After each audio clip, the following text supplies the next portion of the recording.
Can you guys record this through your phone and share the video quickly? I think the Zoom recording will take time. So in case if you guys can do some quality recording through your phones, that would be great. And share it in the group. I can share it with Lalit John, some of the press friends. Go ahead. Yeah, Sean is are you live. ready, Austin? Spotlight Peter. Yes, yeah, live. Yeah, cool. Sounds good. Pete, I'll make a Peter as a spotlight. Okay, spotlight for everyone. Okay, Peter is on the spotlight. Yes, go ahead, Peter. Okay, so what is the question? Why am I doing this? Yes, sir. Okay. The violence in Manipur right now is the most significant. The violence in Manipur right now is the worst violence that has ever touched the shores of India against Christians in modern Indian history. It is now surpassed the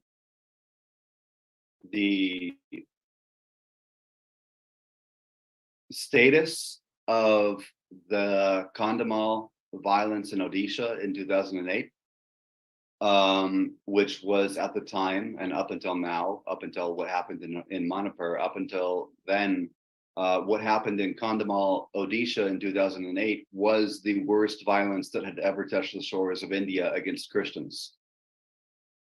And the world is in general ignoring it.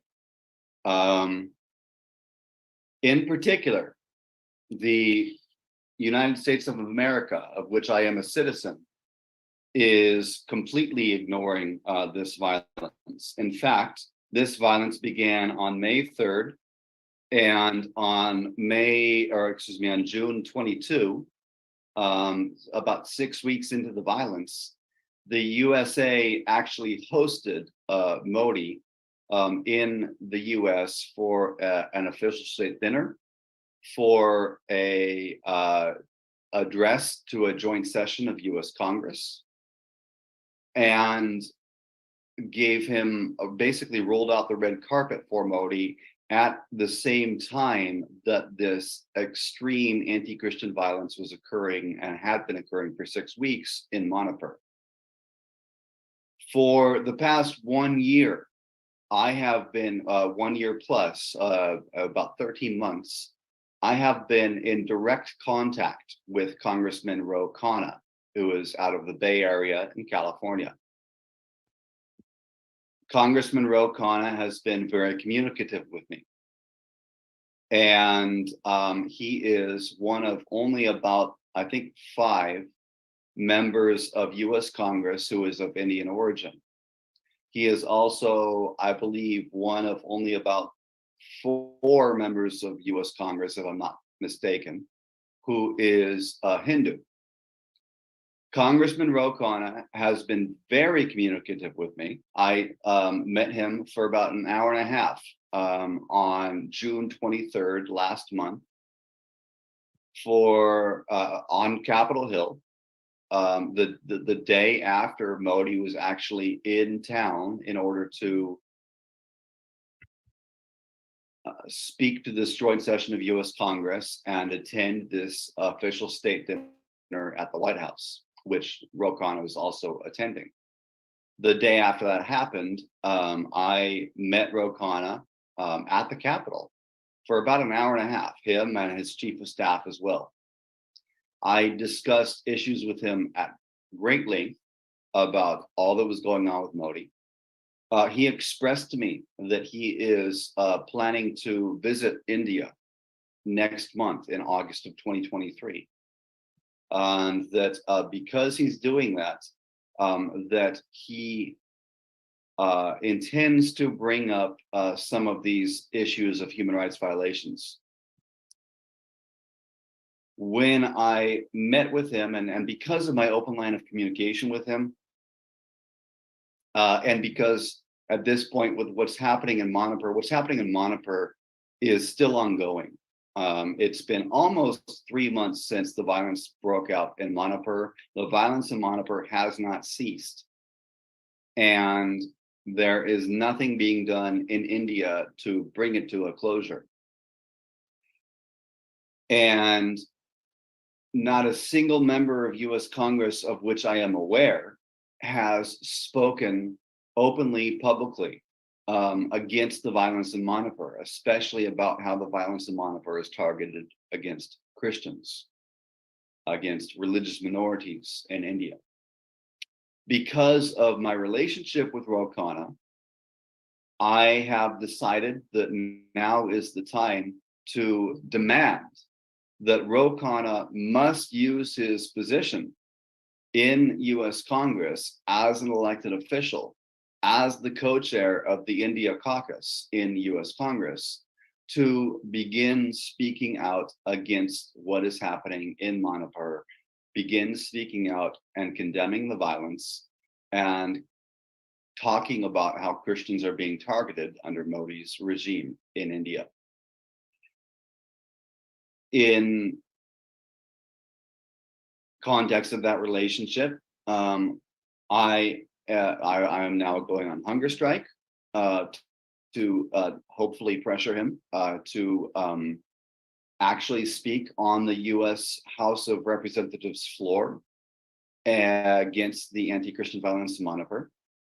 I have directly informed Congressman Ro Khanna of the fact that I am doing this. I have texted him about it. And his response was as follows. He wrote back to me. I sent him, and he wrote back to me, I have, in the Nation magazine, I have condemned the Manipur violence in the Nation magazine. And I will send the interview when it is out, and I will raise this issue on a bipartisan trip to India in August. I wrote back to him. I said, take the floor, make history. He wrote back, we'll raise on trip. It's most effective. I wrote back to him, take the floor, please. And as I have written on Twitter, this is Congressman Ro Khanna's response. I am on hunger strike until he takes the floor in the U.S. House of Representatives to condemn the anti-Christian violence in Manipur. And him telling me that he will raise these issues on his trip to India is not good enough. It is not good enough. What he needs to do is he needs to do this publicly. He needs to publicly condemn the anti-Christian violence in Manipur, which is still ongoing. And I appreciate Congressman Ro Khanna raising these issues in any upcoming private dialogues with India or Indian government officials, but him doing it privately is not good enough. He has got to do it publicly. So that's why I am doing this. That's why I am on hunger strike.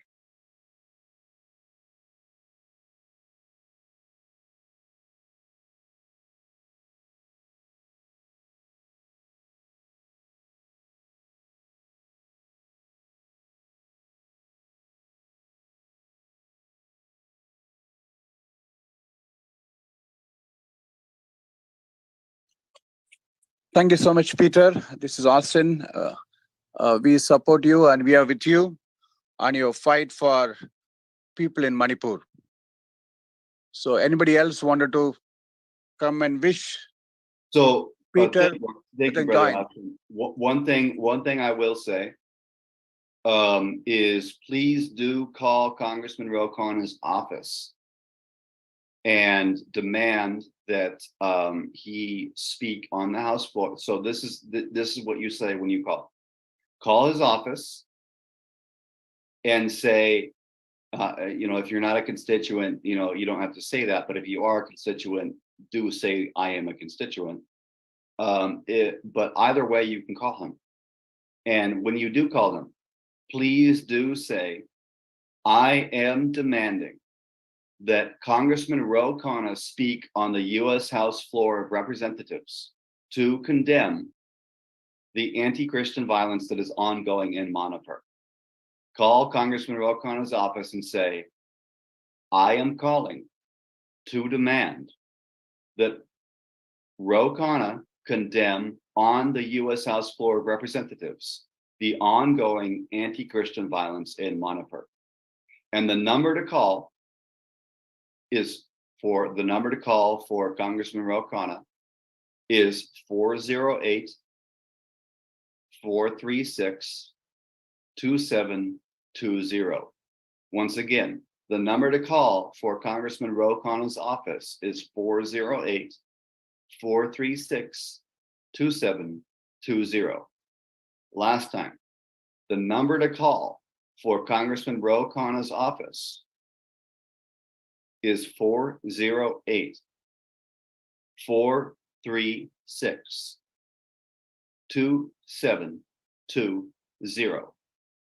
Now, when you call his office, you're going to want to press 3, and you will not be connected, from my experience, you will not be connected with a live person on the other end of the phone.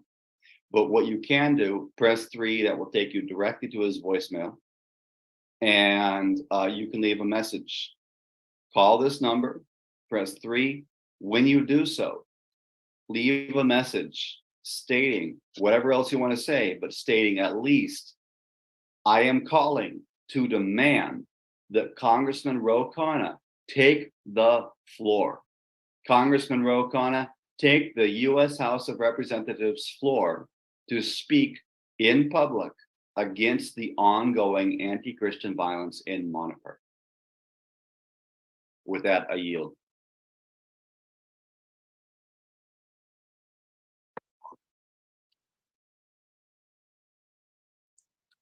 We have also displayed the number 408-436-2720 on the screen.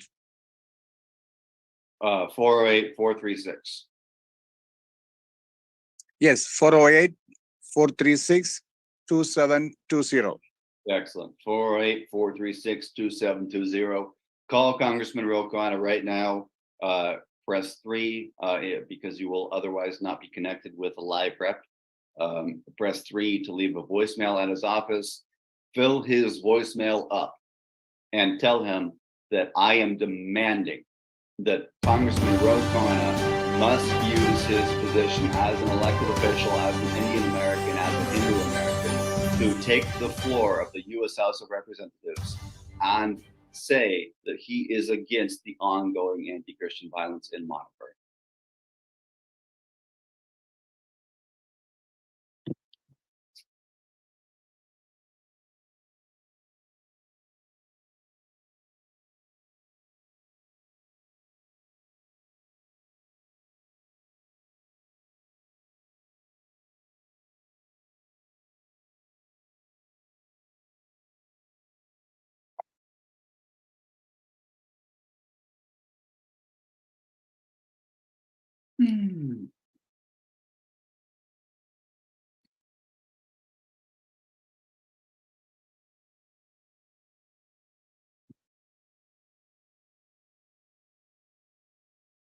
And if you have called Ro Khanna, his office, please feel free to tell us that you have done so.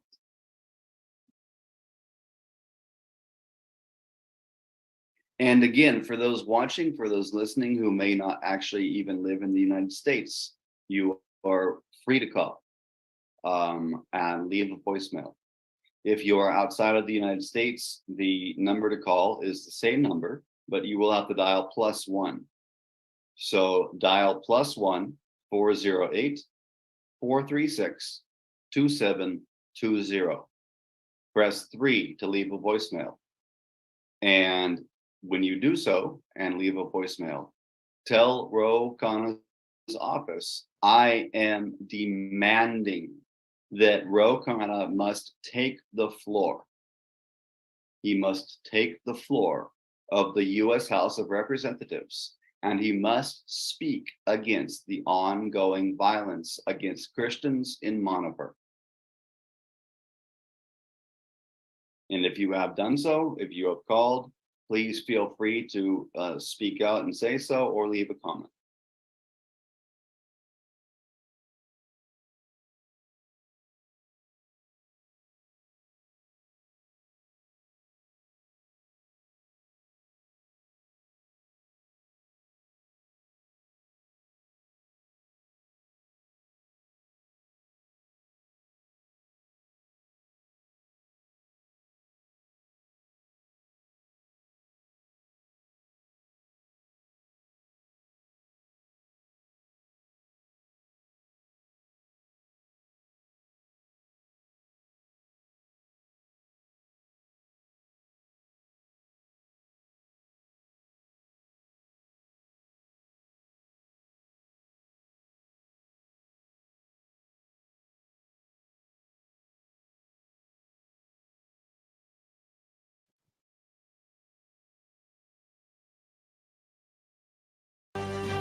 conscience, take advantage of the position in which you are right now, and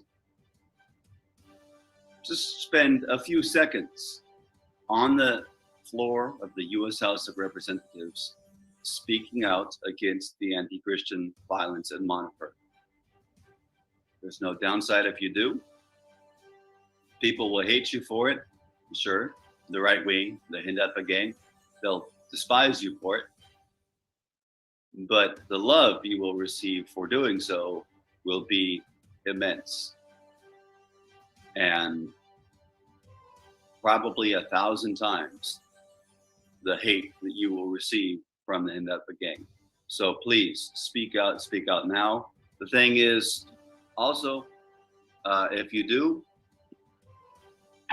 aside from the fact that you will receive hate and you will also definitely receive love for doing so,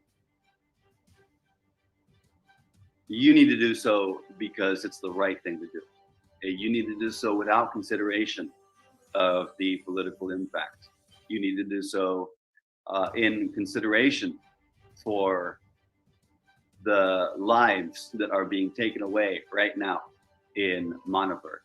You need to do so because you are standing on principle, because you are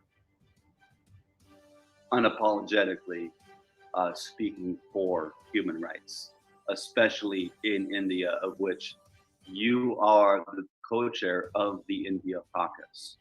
You are a man of Indian origin.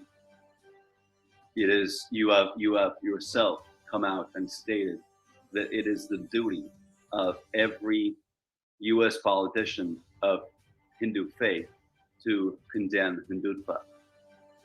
What is happening right now in Manipur is a manifestation of the violence being perpetrated, being sought by the ideology of Hindutva. You have a duty to speak. Words, rhetoric are great. They're not enough. You need to act. So take action now.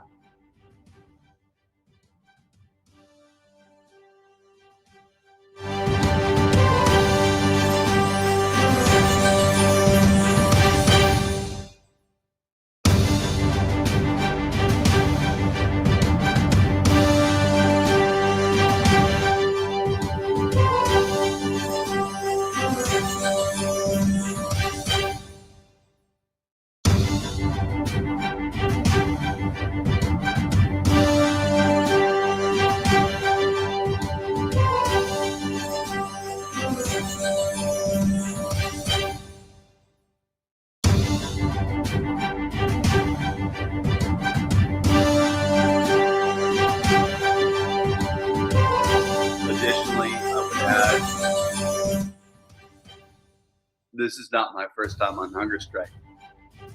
I've been on hunger strike twice before. In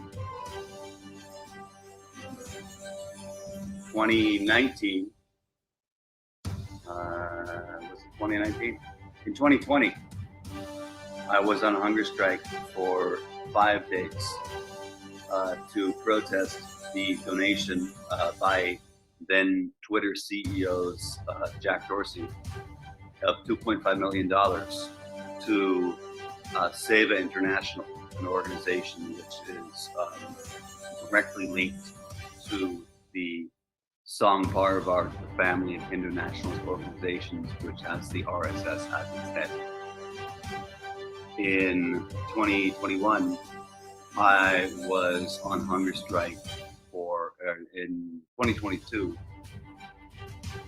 which I guess my first hunger strike was 2021. In 2022, I was on hunger strike for 7 days in January of 2022 in order to raise awareness about the issue of persecution of Christians in India. Ro Khanna, if you're out there listening, I've done this before. I can outlast you.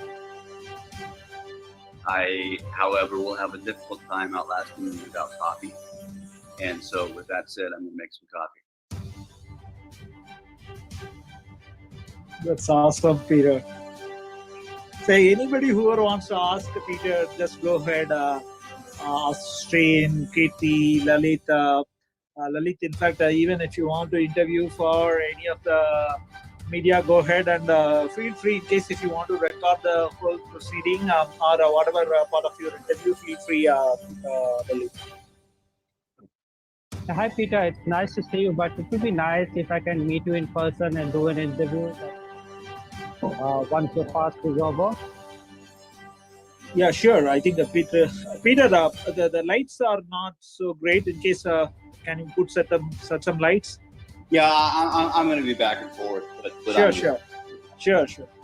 So, Peter, Lalit wants to interview for Press Trust of India once after your fast is over. So maybe I'll connect the both of you guys offline. Okay. Yeah. You have my email? No, I'll get it. I'm typing it into the chat right now. Just in case. It's going to be today. Pardon? How long your fast is going to continue for today? I am fasting indefinitely. Okay. So if you listen, I think he was saying about his past experiences, Lalit. He has gone for fasting even for 5 days in the past.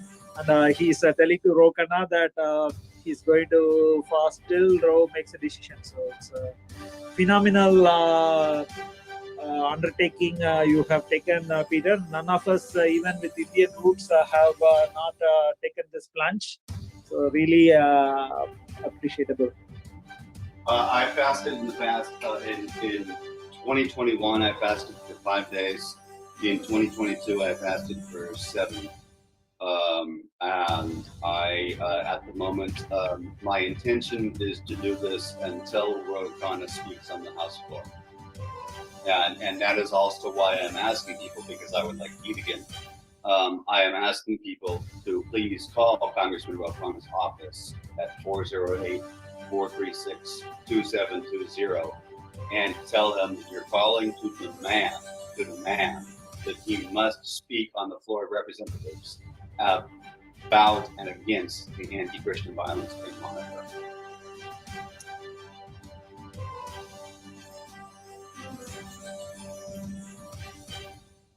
So, in fact, I strongly feel, Lalit, you can do a story right away. In fact, there is somebody like Peter, human rights activist.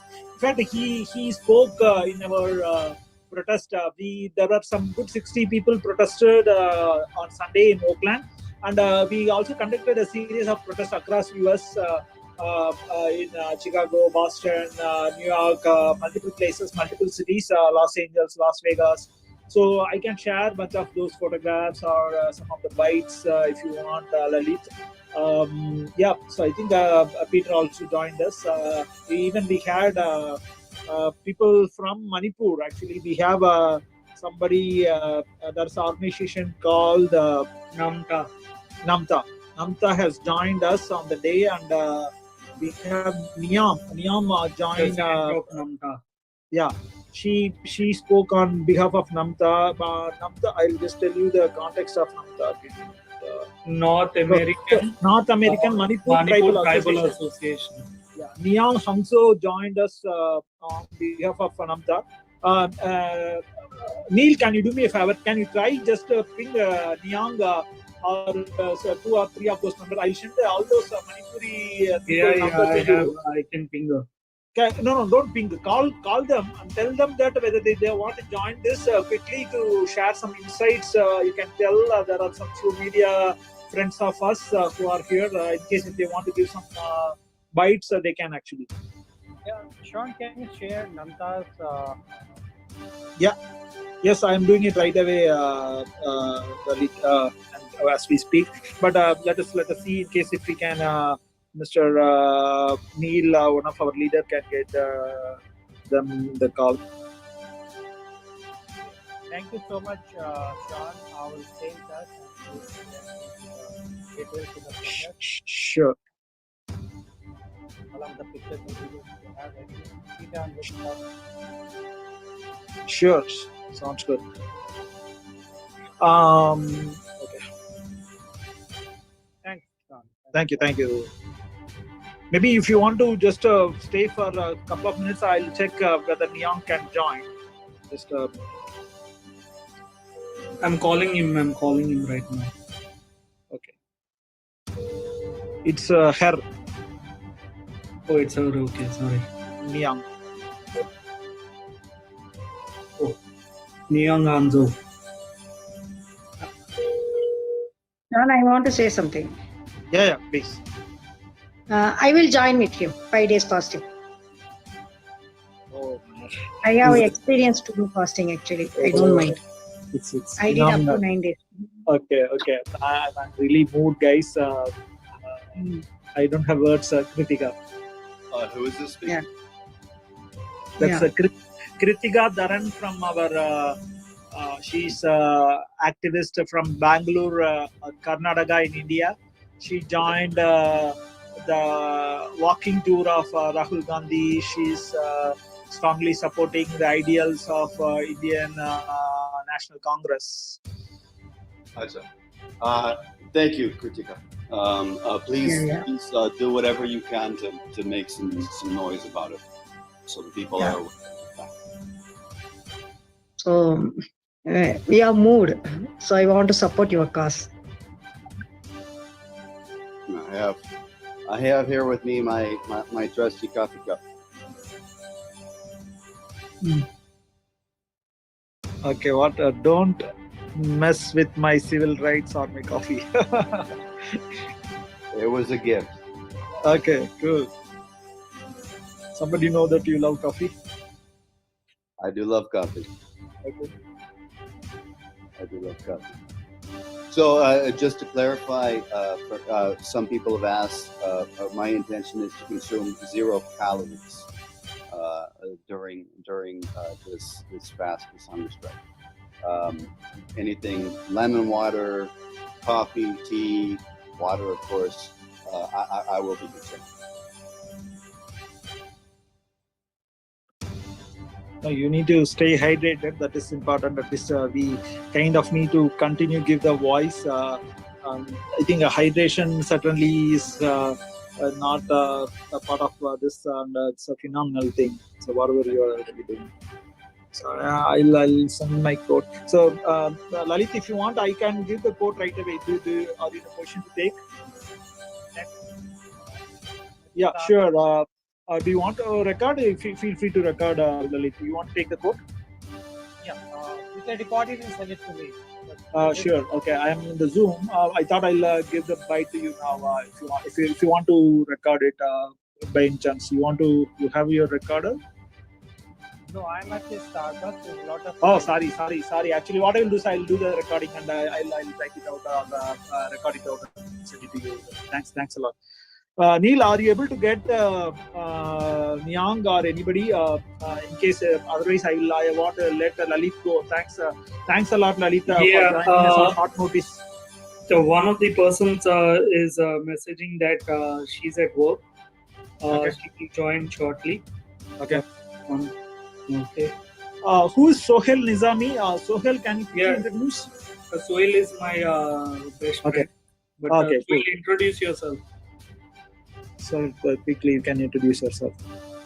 Neil, hey, you can try that other numbers also, man. There are 3 or 4 people number I have. Yeah, All I of them messaged are all going to 5, this. and I messaged all 5. I called 3 of them. They didn't pick up. One replied back. Now Okay. I'm just seeing if the other. Sure.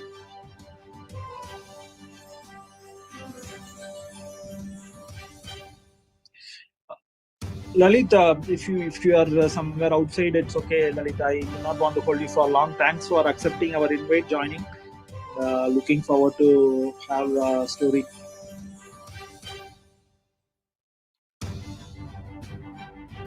Thank you, Lalit, for joining.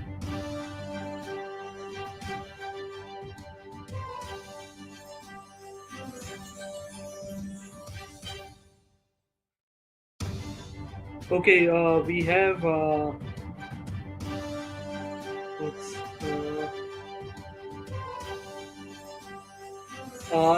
Hagin Mate is going to be joining.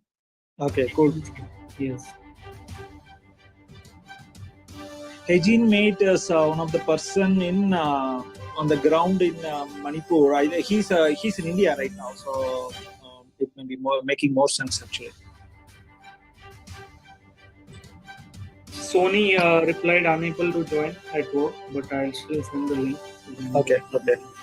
Join. So Peter's YouTube link and yours is almost the same, or which one do you prefer than joining? No, ask them to join in the Zoom, man. Ask them to join the Zoom. YouTube, we cannot talk. Okay. Share the Zoom link.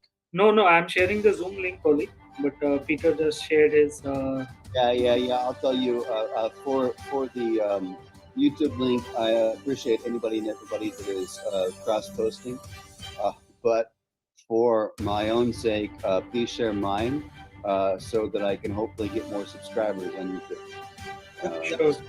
No. For this now, the conversation sake, the interview with Lalit sake, I just said Zoom, Peter. Yes, we already rolled out. In fact, Austin, myself rolled out your links to multiple other groups related to Manipur. Yeah. Peter, are you able to see if anyone has joined on YouTube? On YouTube, I am looking at it. Hold on one second. I have 7 people watching live right now on YouTube. Hello, everybody on YouTube. Thank you for watching live.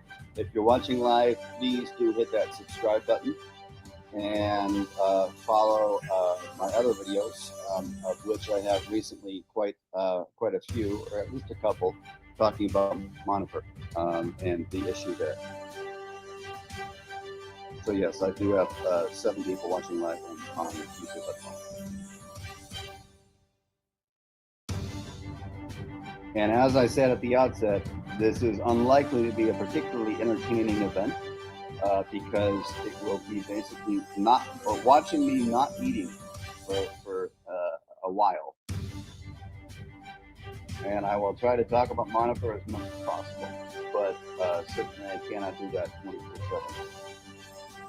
unfortunately.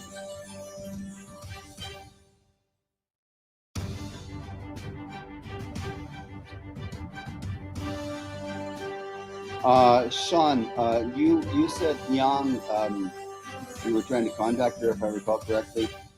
Yang is based in California, isn't she? Yeah, that's correct. She's in SoCal, right? No, she's here in the Bay. Okay. I just got off right before I went to live stream. I just got off the phone with a Indian priest who's in SoCal. And we're interested in putting together an event, a rally for Manipur in SoCal, probably in San Diego.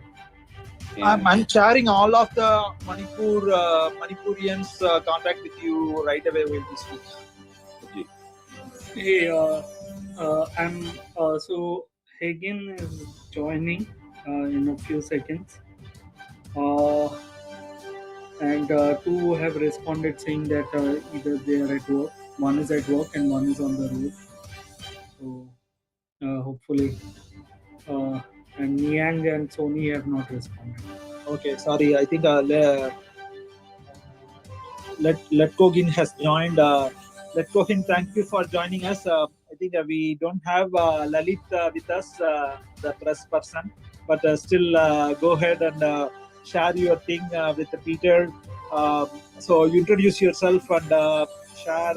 You are one of the person who have access to the ground. Share us your background and quickly share us your things.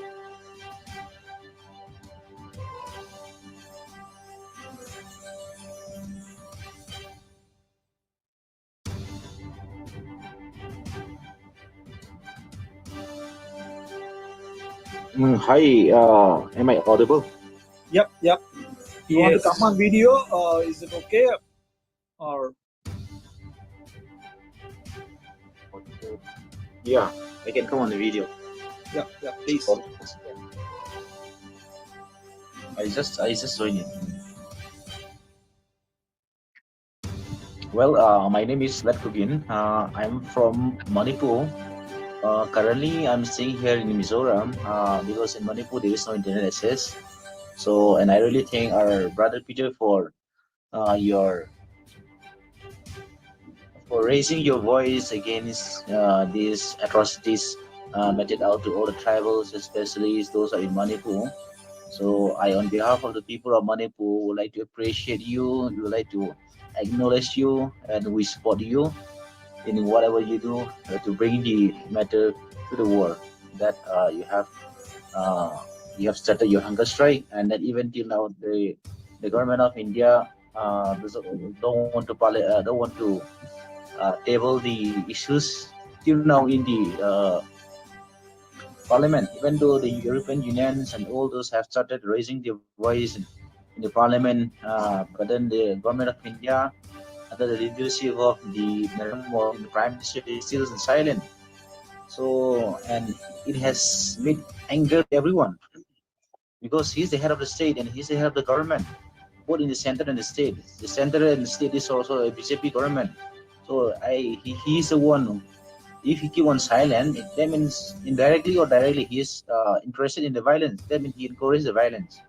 So even today also in my Mizoram, we have all NGO coordinating committee. They have they have organized a solidarity march for their brothers who are back in the in. Hello. Yeah, I Okay. Okay. So back in the Manipur. So till now, nothing has been progressed. But then you can see every day you can see many violence still taking place, especially like Saturday or Sunday. During they know that we will be in the territory. That's why they came in attack every Sundays and every Saturdays. So as of now, many people are still displaced because there is no normalcy return in Manipur as of now. So, oh, and many people, more than 50,000, 60,000 are being internally displaced. And I also would like to thank, and I also would like to thank each and every one of you who are from outside Manipur and who are from outside India, raising your voice for the people of Manipur. I really appreciate you because of your voice and because of the concerns, the government of India and the government of Manipur are now little bit there, even though they don't want to discuss and they don't want to do it in the parliament. So because of your voice, because of the concern, because of your support, now every this has come to the world. So the world has know what's going on in Manipur, even though the government still deny and refuse to debate and table and discuss in the parliament. So I will really thank our brother for your support. May God bless you. So apart from this, in case if you have any queries about if you want to know the like a ground zero report, I can share. Yeah. I'm going to come back to you. Go ahead, Peter. Please go ahead. So first thing is, how do I say your name? Let go gin. Mate, yeah, let go gin. Yes. Let go gin. Let or late. Yes. Let let. Let go gin. So yeah, I would love to hear. Thank you, brother, for your words. I would love to hear what is happening. You said you're in Mizoram right now, but you've been in Manipur. You're from Manipur. Yeah, I'm from. I'm in. What's happening on the ground there right now? Because especially like we saw. So the thing is, and I've talked about it recently. We saw this video that went viral. But this video, this horrible video that went viral. This is from an incident that happened, I believe, on May 5. So it's almost 3 months ago this incident happened. We've heard other stories of incidents that occurred in Manipur, but many of them are from like a month ago, 2 months ago, almost 3 months ago. So what's happening right now? Is the violence still ongoing? Yeah, the violence is still going and it's still going on. So you know, the video that was on May 4th. The incident was on May 4th, but then later on, after more than nearly more than 2 months, the video came in viral because the government of Manipur, they banned the internet there in Manipur. So, and the medias are being controlled by the government again.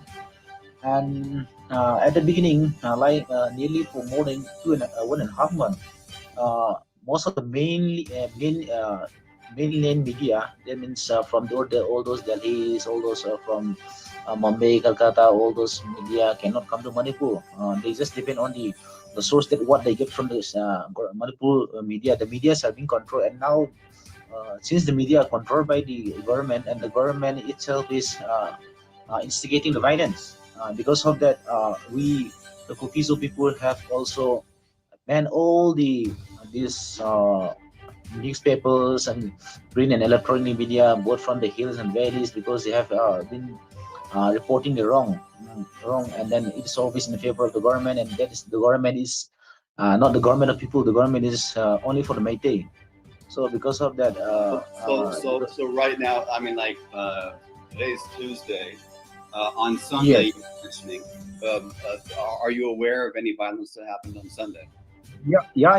Even in Saturday night, the Meitei people, they secretly at night they secretly come and burn down one private schools in Chuchanpu.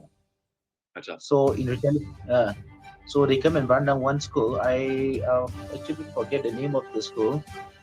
If possible, I can share later in the WhatsApp group if you're there.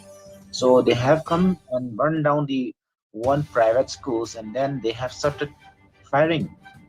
So and then later on, because that area was just below the BSF camp, that is the all the security force. So we told that the armies are there, and all those security force are there, and then they request us to remove all those bunkers made by the volunteers. So that's why one day after removing all those bunkers, and then the government, they said that they are with, I mean, the security force, we are with them. I mean, we are protecting all those lands. So they told us to remove the bunkers, and after removing the bunkers, the Meitei came to know that we have removed the bunkers, and then they secretly come around 7:45 p.m. in the night. So and burn down one private school into assets against, and then later on they fell, and then they fled until like in the on Saturday night. On Saturday night, yeah, that's it. mob of The militant incident mob was came and burned down a private school. yes. That is in Chuchanpur. That is in Chuchanpur is in Manipur. Chuchanpur is in Kuki inhabited area. So till now they come and attack because this not belong to this Bishnupur. This Bishnupur is of course is a Meitei district, but the Chuchanpur is a this Kuki district. So they still come and attack us. And later on, around 2 to 3 a.m. In the morning, Sunday morning, there was firing incident between the volunteers and then all those Arambai Tangles and the Meitei Lipuns.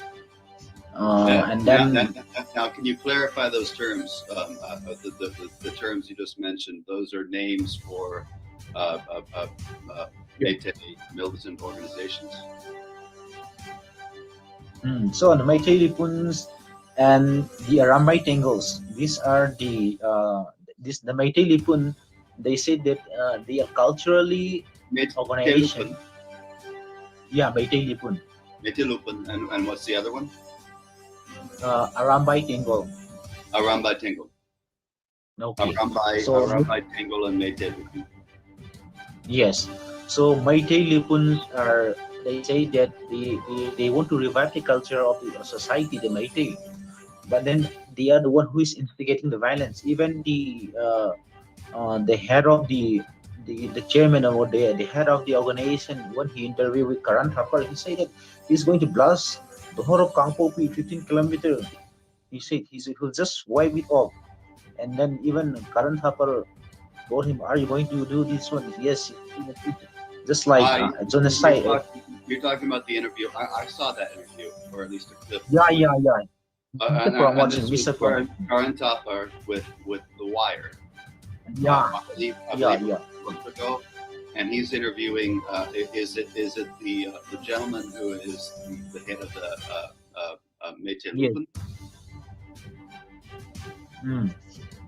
Yeah, they made it. Yeah, he's interviewing the gentleman who's the head of the Métis Lupin, and Yeah. the gentleman basically openly says in this interview with Karan Thapar from The Wire on video, he says that our intention is to wipe out the Kukizo people, the Kukizo tribal Christians. And then the other one is Aramitingo. They are the radical youth organization, because they are the one who is the other one. They are Aramitingos, and then the Meitei Lipans are the main two organizations which carry out this genocide against the Kuki. So because these Go ahead, please. yeah, these two organizations are openly backed by the government. So whatever you might have seen that many villages are burned down. Those villages are in the hills. Those villages are in the hill. Why do they come and burn down? Is that at first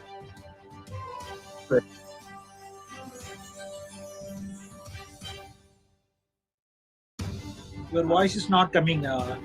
Let's go again. yes. I got you. We missed your last sentence. Okay. I'll can I just repeat then? Yes, please. Okay, see, the Meitei people, the Meitei Lipans, and then the Arambai Tangos are the radical groups, which is backed by the state government.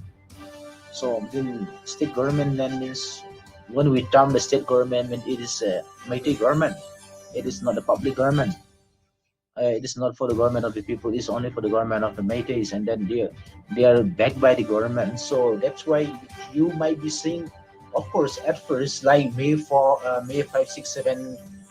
Many churches and many houses were burned down in the Infar Valley, and later on around May 18, 19, and it continues till now. They came and burned down those villages and those churches, those schools in the hills. Why do they come and attack us? It's because why do they means because they are the one who are protected by those police commandos. Let me ask, Lev Kukin, let me ask you. Yes. So you're saying this now. What kind of evidence is there that these Métis militant groups are actually linked to or supported by the government? See, even there is a one video writer that is circulated in the WhatsApp also, Facebook also. Later on, I can say in the WhatsApp group also. On May 4th or 5th, I'm not very sure, but then before they burn down Hokkibeng is a locality which is mainly inhabited or Kuki. So what do they do is that you can see at first the police commandos are coming, and then followed by those radical groups, and then after within a minute, then the whole area was burned. I'm sorry, brother. You're badly breaking up right now. Your internet connection is unstable, so I'm getting a lot of intermittent breakup. But what I'm hearing, what I think I heard, is that you said that the police commandos come in first, and then the militant groups come.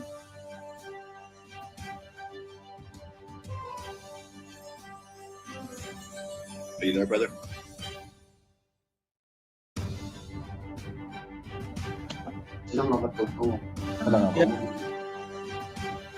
Yeah. Actually, I connected one Wi-Fi and then it's not working. So I'm just connecting with my cell data. No problem. Sure. Can you repeat the question for him, Peter? So what I'm hearing, you were breaking up, but it seemed like what I heard was that you were saying that in these attacks that the police commandos come in first, and then they're followed by the militant groups. Is that's what you said? Yeah, actually, in Nepal, it is they are not basically the militant; they are the radical groups. Radical groups. So they are the one who is they are the one radical groups when they are just an organization, as I've mentioned earlier. At the beginning, they were just an organizations, and then mainly by youth. So at first the police commando came, and then they are with the police commandos and all those. So and then followed by all those, and then So you're saying these militant groups are operating in coordination and cooperation with the police? These radical groups. Pardon me? You're saying that these radical groups are operating in cooperation and in coordination with the police? Yes, exactly. Exactly, and that was on May 4. So they came along with all those groups, and then they burned down all those churches and localities in Unifar. That is Hockey Bank. This is next to Palace Compound. Palace Compound is just the Maharaja of Manipur, stay there, who is also the Raya Sabha MP of Manipur, who represent us, Raya Sabha MP. That means this next to Palace Compound, the Hockey Bank is there. It is the bank with the locality is occupied by the Kuki, and then they burn down. Yeah. And then later on, when the violence is keep on expanding, just like wildfire is spreading, just like wildfire, and then later on, all those Arambay Tangos, they loot all the government armory. So all those government armories are in terms of lakhs. And then one funny thing is that the police also don't do anything. One of the minister just requesting, please drop your weapon. We won't take any action. They just say in the placard. I think you may be seeing all those videos and all those placards also. It is circulating in the news also. No action has been taken, and then those government armories are used against the cookies.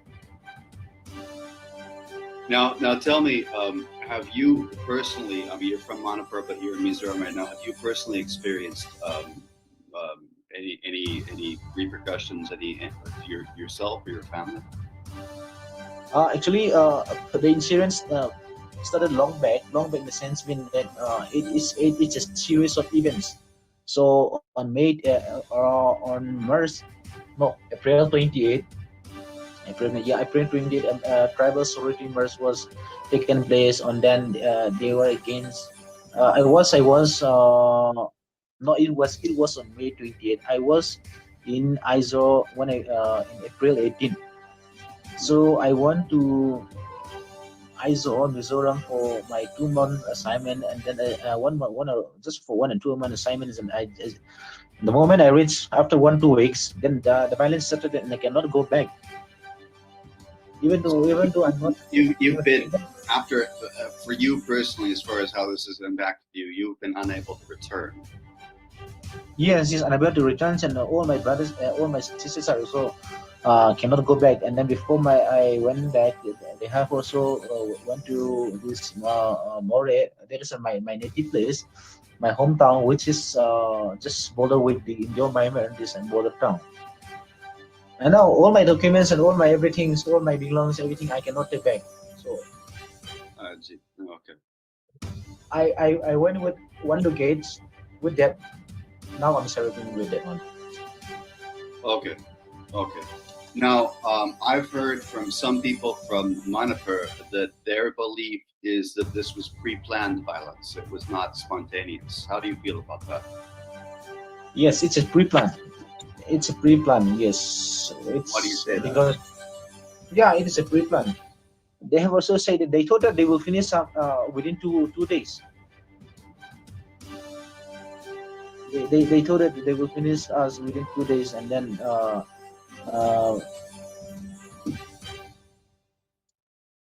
when the situation came, and then when all those violence started, you see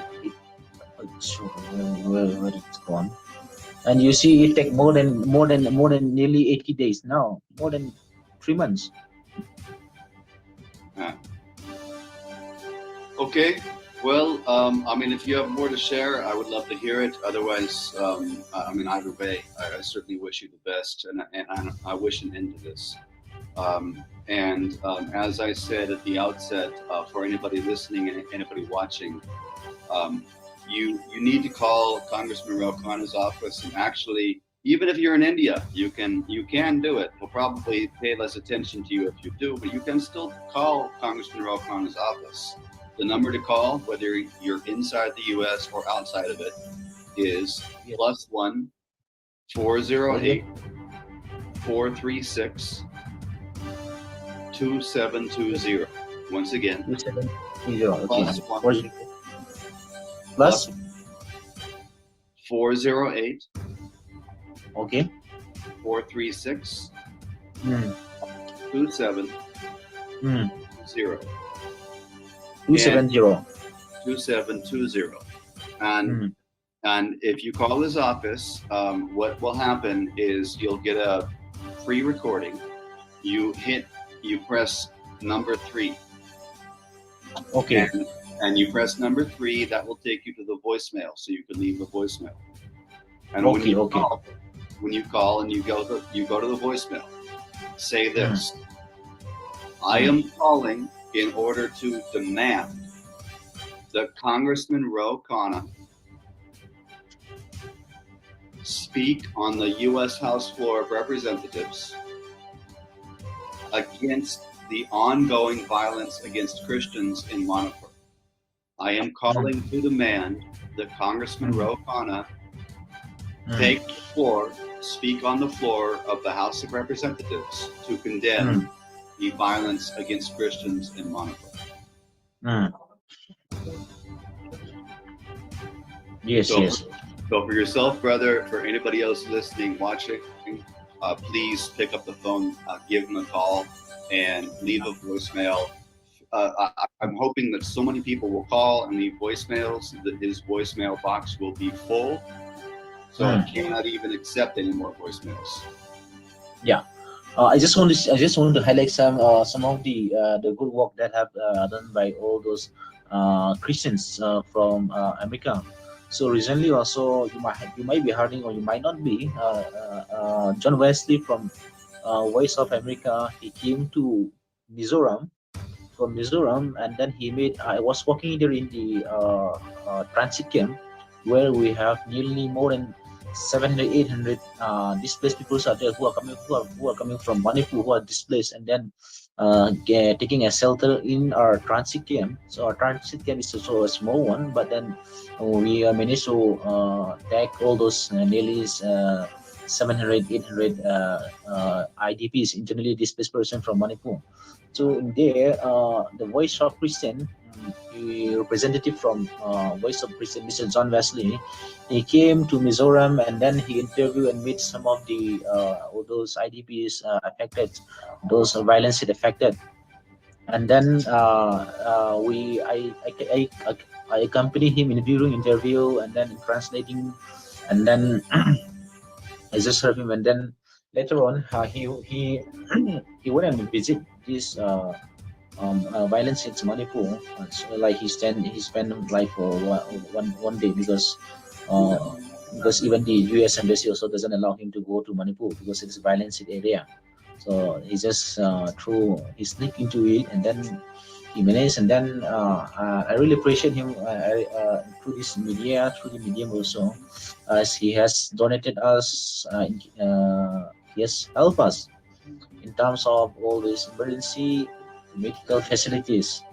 So actually everything is dry up there, and then luckily this a good Samaritan from Voice of America came and then helped us at least with the medical emergencies. Through him, we are managed to sustain. But now everything is dry up, because it's whatever the source that we get is all from Mizoram, and then from here to Mizoram, from Mizoram to Manipur, it takes nearly 12 hours journey. And that 12 hours journey, so it's the road conditions are not good, like at all again. can you drop a link, please, in the chat to this thing you said it's from Voice of America that has done coverage? Yeah. You please drop a link. Yeah. Can I send in the WhatsApp group, or are you in the WhatsApp group? That's the one that we that would be fine. Just something that gets the link to me, so that I can take a look and potentially share it. Okay. So today, even today also the all NGO coordinating committee, which is comprised of all the churches in Mizoram, also organized a solidarity march for all those Christians who are back in Manipur.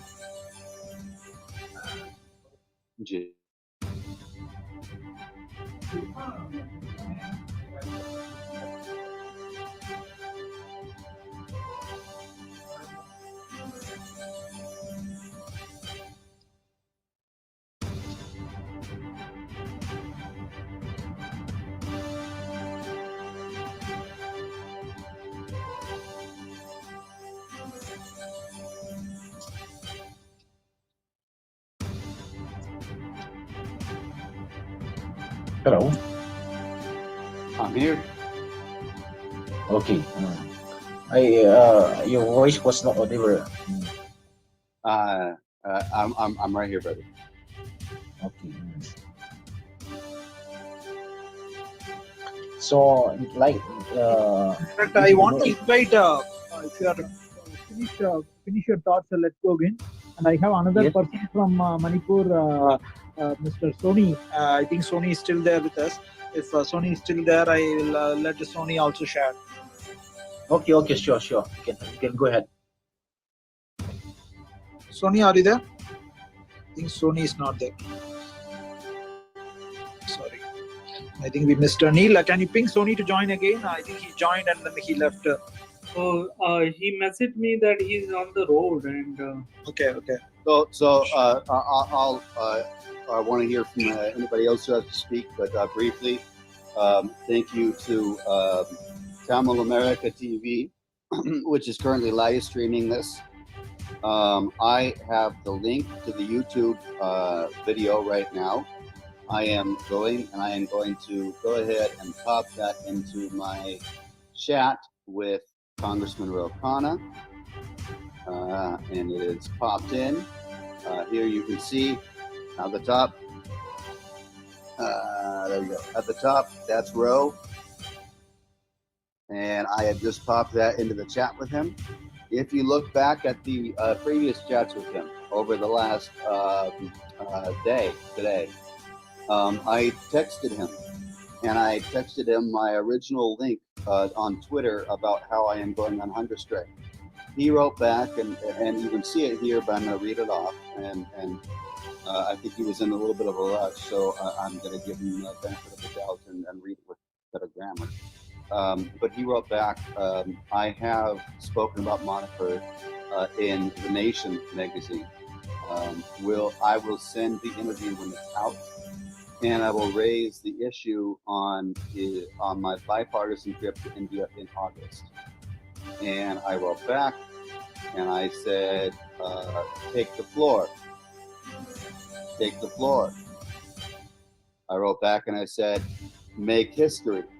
Because if Congressman Ro Khanna actually spoke about this issue, because of who he is, because of the platform he has, because of the reach and all of that he has, he could make history if he spoke on this issue. He could also make an impact, a real world impact on stopping the violence and on saving people's lives if he spoke on the issue.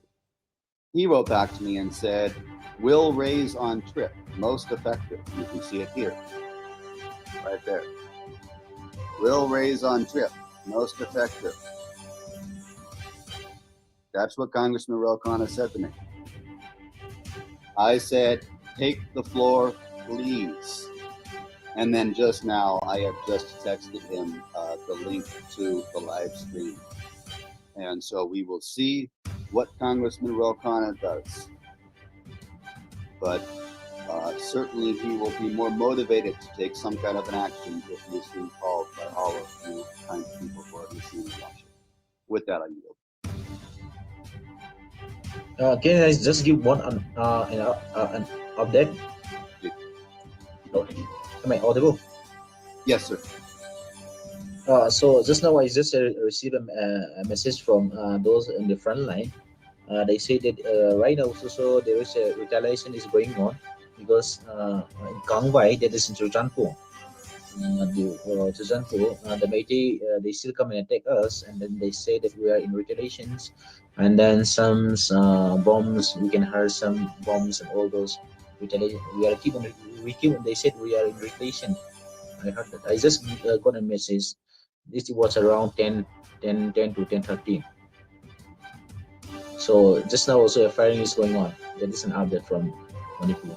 I just want to convey This that. is firing of guns. Pardon me, sir? This is firing of guns. It is ongoing. Yeah, it is ongoing. Just before also a firing is going on in Kangwai. Okay. So those in the front line, those they give a retaliation. But then so far there is no casualty as of now. Thank you for sharing. That's all. That's all. I just want to give update for day. Okay. Thank you. I'm sorry to hear that. But thank you for sharing.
So in the meantime, I just want to ask some questions to you, brother.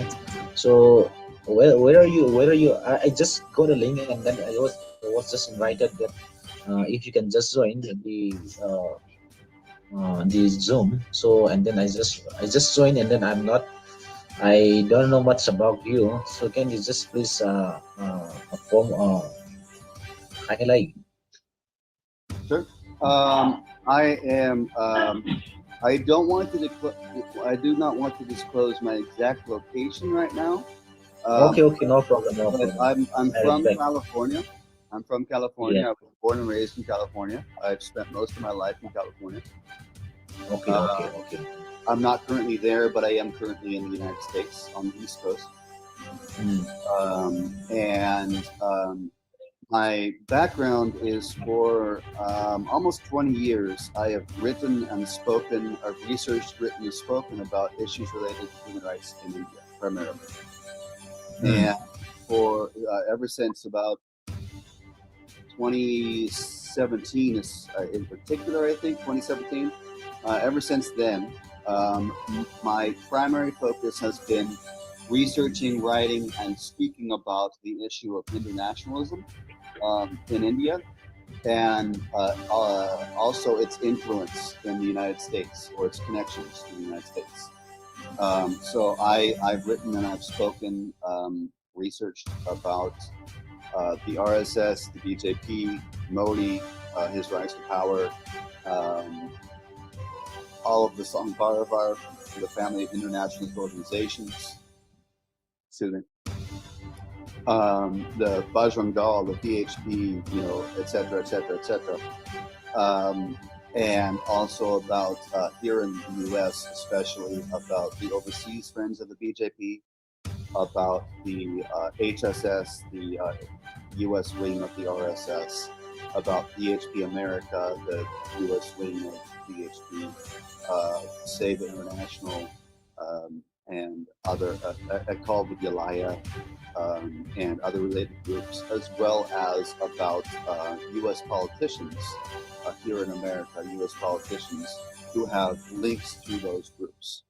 And actually, a lot of people, because of my work writing about U.S. politicians who are linked to Hindufa groups in America, do ask me about Ro Khanna, and they do ask me about his links.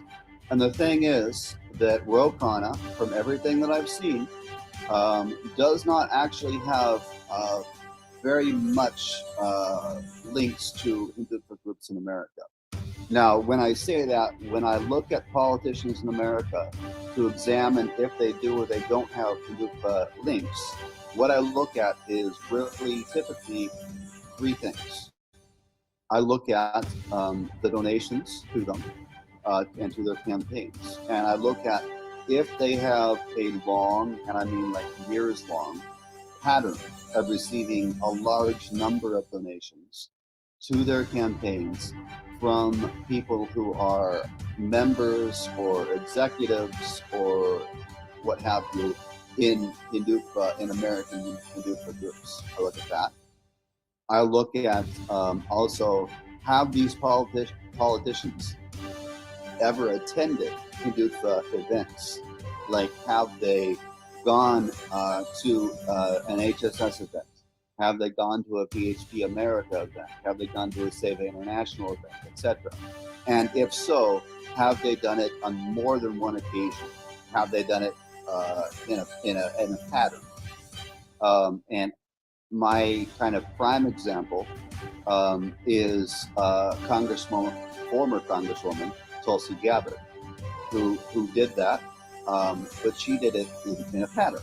Like, she attended events hosted by the HSS, by BHP America, by the Overseas Friends of the BJP, etc. She attended the events hosted by all of them, and she attended probably at least about 10 events in total by these groups over several years. The third thing I look at is policies. So when these politicians are in office, one, are they taking money from these people who are linked to these groups? Two, are they attending events hosted by these groups? And three, in office, are they implementing policies which are favorable towards the Hindufa agenda? And again, I use Tulsi Gabbard as a prime example. She definitely was doing that. Now, with Congressman Ro Khanna, if I look at what he's been doing, he's not getting, he's gotten a little bit of money from some of these people, but not much, and not in a long-term pattern. So I don't view him as somebody that is funded extensively over a period pattern of years by these Hindufa groups. I've never seen Congressman Ro Khanna ever attend an event that is an HSS event or a BHP America event or anything of the sort. But policies. Now, I have seen 4 years ago, and thank you for doing that, Congressman. I have seen 4 years ago, Congressman Ro Khanna came out and he made a statement in which he said that it is the duty of every U.S. politician, every American politician of Hindu faith to reject Hindufa, to stand against Hindufa. Congressman Ro Khanna made history when he said that. He's the only American politician, especially the only American politician of Hindu faith, to ever say such a thing. That was 4 years ago. And since then, Congressman Ro Khanna has not taken any other major actions against the Hindufa agenda. What he has done, however, is he has taken multiple policy steps which put him in the position of hoping to support the Hindufa agenda in India. Congressman Ro Khanna, over the past 4 years, ever since he came out and denounced Hindufa and said it's the duty of every American politician of Hindu faith to reject Hindufa, in those past 4 years, Congressman Ro Khanna's actions aside from his rhetoric, aside from his speech, his actions in office have put him in the position of being not affiliated with Hindutva, unlike many of these other politicians, but of taking actions which implement policies, successfully implement policies, which are super favorable to the agenda of Hindutva in India. So, long-winded answer, a little bit of grandstanding there, but basically, long story short, I've, for the past 20 years, as far as your question, past almost 20 years, I've been writing about human rights in India. Past 6 years, I've been primarily focusing on the issue of human nationalism. And I work as a freelance journalist. I'm supported by donations from the Indian diaspora. Because of that, because of over almost 2 decades, my love for the Indian community, the fact that at this point, almost everybody that I interact with in my day-to-day life, personal or professional, is an Indian. I am devoted to uplifting the human rights of the Indian people, and what's happening right now in Manipur is certainly in line with everything that I write and talk about, and I cannot let it go unnoticed.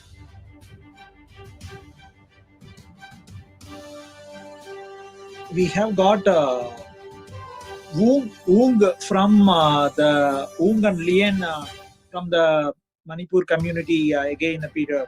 So we can them speak quickly. In fact, Woong joined us. She's sister of Neon. She joined us on the first. Woong, maybe you can speak. You can share your empathies with Peter for us going on this hunger strike. Please go ahead. Yeah. So can you guys hear me? Yes. Yeah. Sorry, I'm at work, so I just found out about this. And I didn't realize that you were doing this, and it's really applaudable that you're doing something for people, of Manipur, and we really appreciate what you're doing. I became aware of it just now, a few minutes ago, from the message that Lian sent on a group chat, and then I think Sean also sent it to me. So hopefully the people will take notice, and the people who can bring a resolution will take notice of what you're doing and what you're fighting for, and we really appreciate what you're doing for us. I just want to say that. Thank you, Bill. And where are you? Are you based in the U.S.? Yes, I am in San Jose, California. Okay. And I have to find a room. I'm at work right now, so I just want to join and briefly show my support. I do have to get back to work. Did I hear that correctly? You're the sister of Young?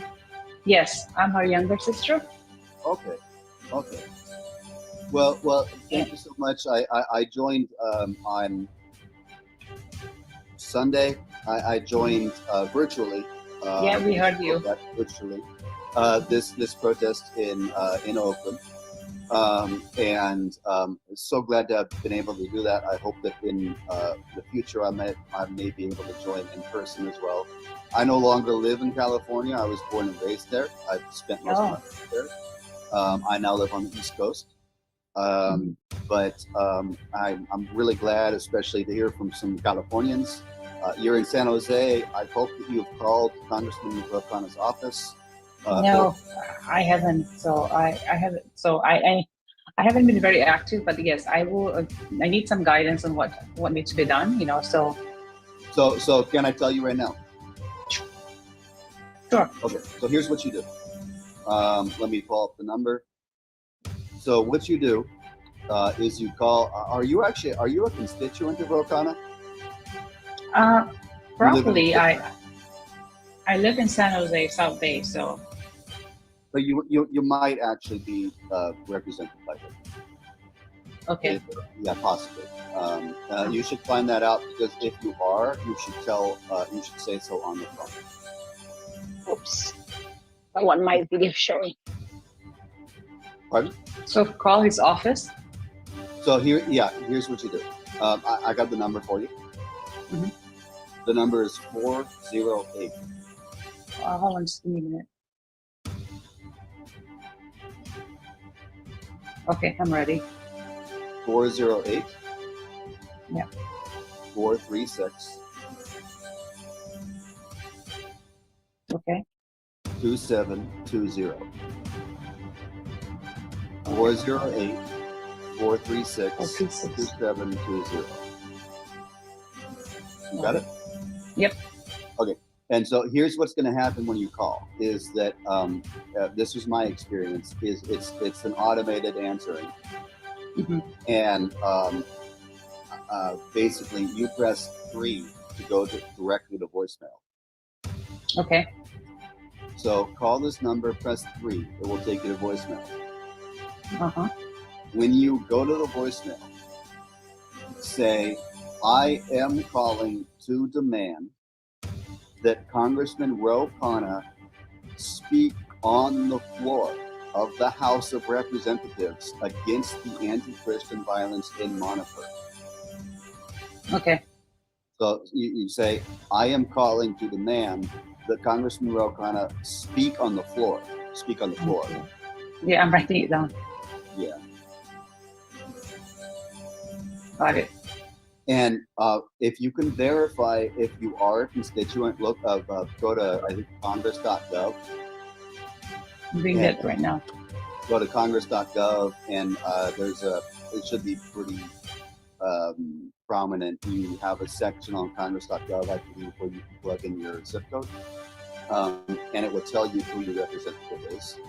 And if you can verify that he is your representative, then when you call, what you need to make sure that you do is he didn't pop up. It says Representative Anna issue based on my zip code. Yeah. On issues that the Bay Area's got a lot of reps. Diane Feinstein, Alex Call- Padilla. Pardon? I'm just reciting all the people that pop up when I put the my zip code. Oh, it's showing you several people? Yeah, it says your possible members. First is Anna issue, and then Diane Feinstein, Alex Padilla. I'm not sure why, but I can find out. I can. Well, Diane Feinstein is the senator. Anna Issue Yeah. would be the member of Congress, the member of the House of Representatives. So your representative is probably Anna Issue. Yeah. But I would call. So the thing is, you don't have to be a constituent, and that's what I'm telling people. I'm not a constituent. Okay, so I can still call. Yeah. Call them anyways. The thing is, if you are a constituent, you should definitely mention that. But if you're not, call them anyways. I called at the outset of going live. I called, left a message on the voicemail, and what I'm hoping is that we get a lot of people calling, fill up his voicemail so much that it's like can't take any more messages. Okay. Yeah. So please call his voicemail, and say as I've related and whatever else is on your heart. But certainly, at least say this. Basically, the demand is he must go on the floor of the House of Representatives and speak. Because the thing is that any member of the House of Representatives has the right to reserve time to go and speak on the floor, on camera, on the floor, about any issue that they want to speak about. And he can do that if he wants to. He can do that today. And so that's the demand.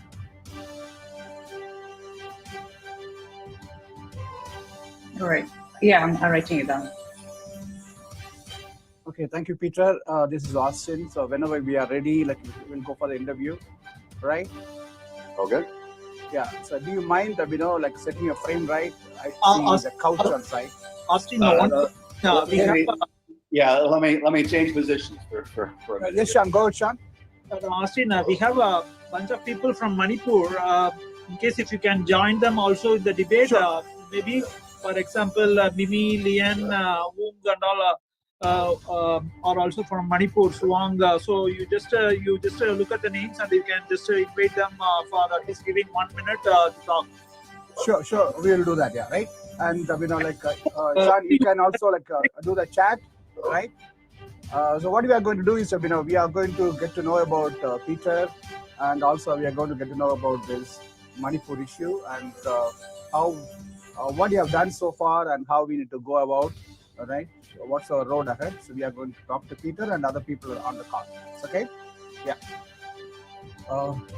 Peter, if you could see the just background, not the corner, is much better. You can avoid the corner and push the corner to the side.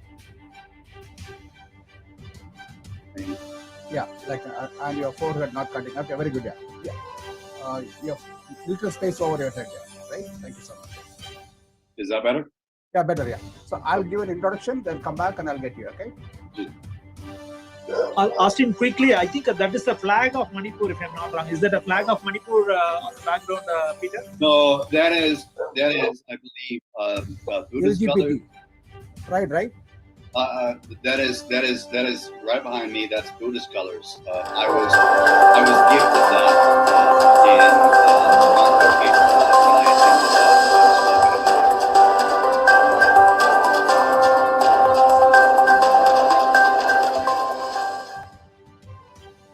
Hello viewers, this is Austin.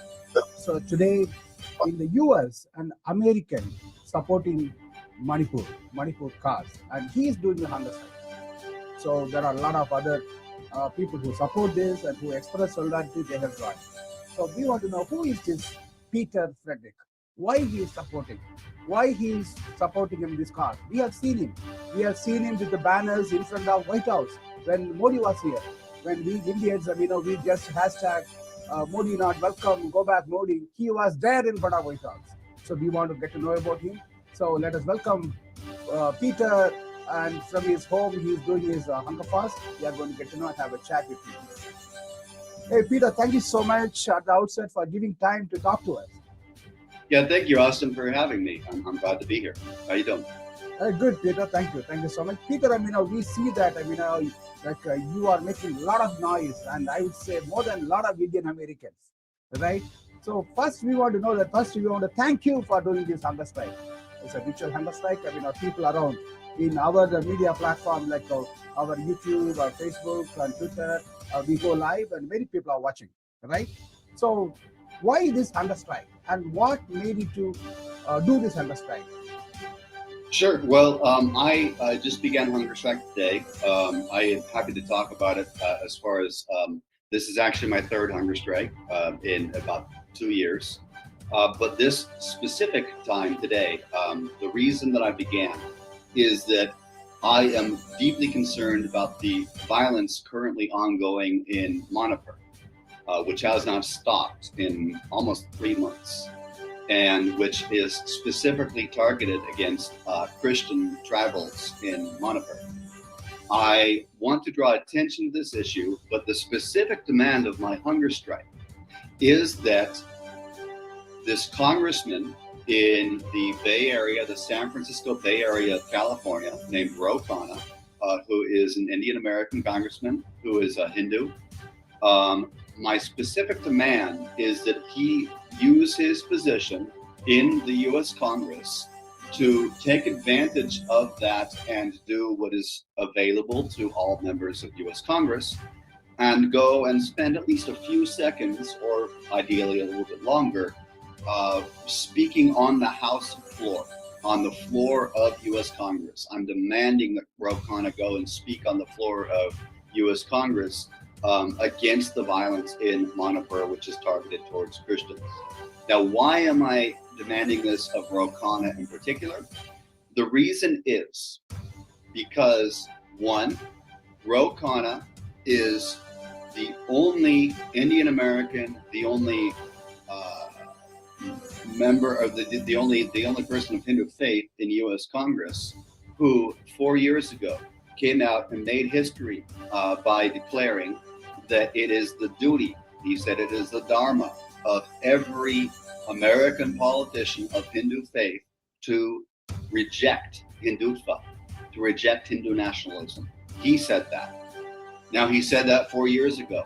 Now we're seeing the manifestation of Hindu nationalism in Manipur in real life, in real time.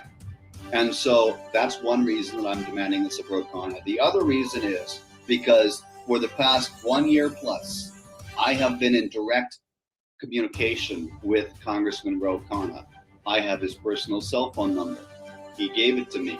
I met him last month. I met him for about an hour and a half on Capitol Hill in Washington, D.C. I met him, I met his chief of staff, and I spoke with him about what's happening in India extensively. And he's very, very, very well aware of what's happening in India. He was talking with me at the time, a month ago, about what's happening in Manipur. He's been completely silent about it. He has not made statements about it. He needs to use his position as a member of U.S. Congress to go and take that time on the floor of the House of Representatives, on camera, in public, to denounce the anti-Christian violence that is currently occurring in Manipur. So because he's come out against Hindutva, and because he's the only one that has ever done so in Congress, and because I am in direct communication with him, and I hope to continue to be in communication with him directly after this, if he doesn't cut me off as I'm calling him out. But I am here to call him out and say, Ro Khanna, you need to speak out against what's happening in Manipur against tribal Christians. Oh, thank you so much, Peter. You very well explained. 4 years back, Ro Khanna, he stood against communalism, fascism, and Hindutva, right? So you believe since he stood against this 4 years back, since you are being in touch with him. So what message you wanted to tell other people? There are a lot of other Indian Americans in this country. So they hear this incident, they hear the suffering and the violence, the riot and the crisis, they hear. And some got excited only by the viral video. Even before that, from May onwards, they are silent. They pretend like they are sleeping.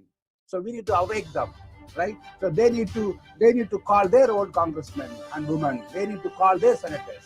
So do you think this hunger strike will be an inspiration for more activism in America? Well, I certainly hope it will be an inspiration for more activism in America. As far as members of the Indian American community, there's a few things, a few messages that I have. One is, what's happening in Manipur is certainly, as most of us know, not the only incident of anti-minority violence that has occurred and perpetrated under the Modi regime. I mean, looking back at, February 2020, we had the Delhi pogrom against Muslims.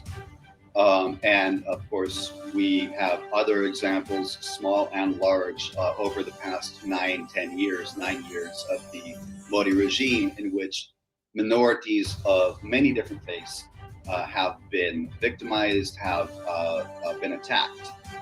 Certainly, we have also the farmers' protest. We have the attack on Sikhs who were protesting, in which there were people that were run over and killed in a car that belonged to, as I recall, the son of a cabinet minister in Modi's government. And so one message is that in working and struggling on these issues, it's very important to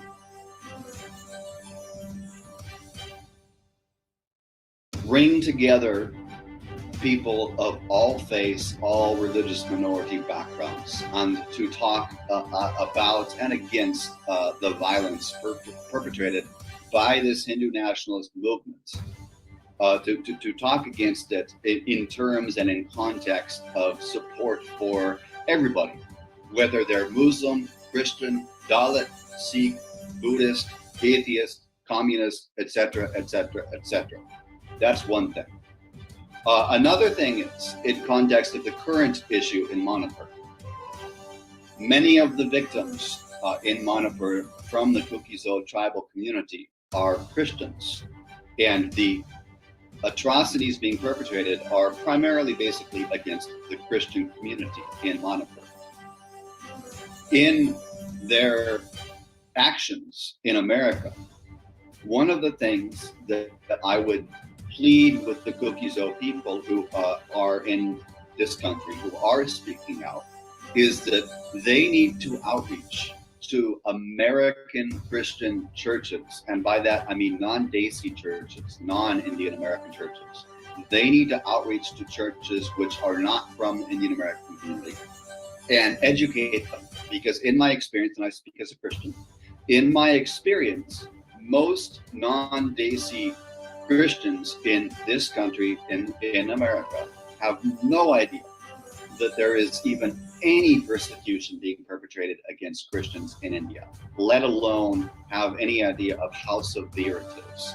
And in my opinion, it's much more important for the American church to speak out than it is for the American government to speak out. But the American church is not speaking out at all. And one of the reasons they're not doing that is partly because they don't know that Christians are being persecuted in India. So to any Kukizo tribal Christians, to any Indian Christians, I would say priority number one is get in touch with non-Desi, non-Indian American Christians, Christian churches, Christian clergy, and educate them about what's happening to Christians in India and harass them until they start talking about it and praying about it. Last thing, and third thing is call your representative in U.S. Congress if you live in the U.S., or even if you don't live in the U.S., call a representative in U.S. Congress. And right now, in context of the fact that I am on hunger strike, I would say call Congressman Ro Khanna. Here's his number.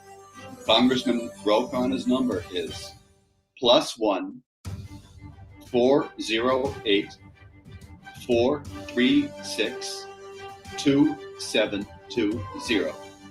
+1 408 436 2720. That is the number for Congressman Ro Khanna's office. Congressman Ro Khanna is an Indian American. He's a Hindu who has come out against Hindutva. Call his office. Tell him, and this is the demand of my hunger strike. Call him. Call his office. You will not get a person on the line. You will get an automated answer. Call, press number 3 to get to the voicemail. Call that number, press number 3 to get to the voicemail. And when you leave a voicemail, say, I am calling to demand that Congressman Ro Khanna speak on the House floor of Representatives against the persecution of Christians in Manipur. Call that number, press 3, go to the voicemail directly, leave a voicemail, and say, I am calling to demand that Congressman Ro Khanna speak on the floor of the House of Representatives against the ongoing attacks on Christians in Manipur. Oh, thank you so much, Peter. We have given the number. We also display on the screen. So anybody who view live now or later, they'll be able to see the number again, 408-436-2720. 408-436-2720. Please do that. And Peter, from there, press number 3 to go straight to voicemail, leave a voicemail. Very good, yeah. So Peter, you said, I have 2 questions. So people, whoever I talk, where it is Vijay Lakshmi or John Prabhudas or everybody talk about Peter. So they say, we Indian American need to feel guilty because we are not doing much as Peter does, right? So they see Peter as an inspiration. So just to switch gear, and we want to know, what made you, right, to passionate about human rights and activism? That's a good question that requires a bit of an answer. No, people who watch his strike, people who watch his video, they'll be much interested. See, there are a lot of Indian Americans and an American fighting for us. So, how he was become passionate about this, I see. Well, there's a number of things I could unpack about that, Austin. So one is that, I don't appreciate, with respect to my parents, I don't appreciate everything about my upbringing as a child, and they'll understand this. One thing I do appreciate is that I was raised in a household that was focused on reading and also focused on consuming a lot of movies that are classic movies. Like, and when I say classic movies, I mean from the 1940s, 50s, 60s, old movies. And a lot of the stuff that I read and a lot of the movies that I watched were about the Second World War. And unlike many Americans, I don't actually have family that served in that war. But I did have an introduction and an exposure to a lot of material about it. And in that, I was exposed to a lot of materials about fascism, about the Nazis, about the Holocaust. I was in particular exposed to a lot of materials that were written by people like Dietrich Bonhoeffer, who was a pastor in Germany. He was German, in Germany during the Nazi era, who came out and organized against Germans, organized the German church against the Nazis, and was executed for it. I was exposed to materials by Anne Frank, who was arrested and executed in a Jew who was arrested and executed in the Netherlands. I was exposed to materials by, her name's escaping me at the moment. She wrote a book called The Hiding Place. This lady that was from the Netherlands. She was Dutch. Her family, her father, she was unmarried. Her sister and her father gave refuge to a large number of Jews during the Second World War. And they were ultimately discovered and arrested for it. This lady was sent, and her sister was sent, and her father was sent to the concentration camps. And her sister died, her father died, she survived, and she wrote about it afterwards. I was exposed to a large number of materials like this. And so I grew up with an innate hatred of fascism. I grew up with an innate disgust for the sort of othering of people that have led to the Holocaust.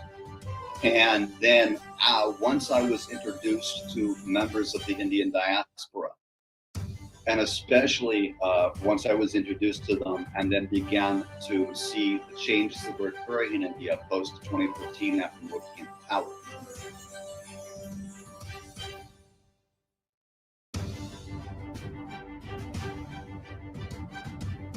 Oh, Peter, seems like we have some network issues we are experiencing. Right, your frame is frozen. So viewers, I mean, if you are watching, we are watching an interview with Peter. Peter is doing a hunger strike. He is doing a sit-home hunger strike, demanding the representative Ro Khanna respond and talk about Manipur issue on the floor. Yes, Peter, you are back. You are talking about, I mean, how you got into this, like the movies, the books, the material, and your living condition, right? Yes, go ahead. Yeah, so I'm going to try and switch to my my Wi-Fi because my home internet is a little bit unstable. But yes, I was talking about that, about how basically my growing up in my childhood, I grew up with this innate hatred of fascism. And once I connected with the Indian diaspora, and especially after 2014, when Modi came to power, this really began to come into real world context for me. And now today, I've been involved for almost 20 years in researching, writing, and talking about issues related to human rights, primarily in India. After almost 20 years of that, my personal life, my professional life are completely intertwined. Basically, everybody I know is an Indian. Basically, everybody that I interact with on a daily basis is from India. And so it has become, at this point, a deep personal passion for me to take up the cause of the people who are the people that I am most intimately connected with in my life.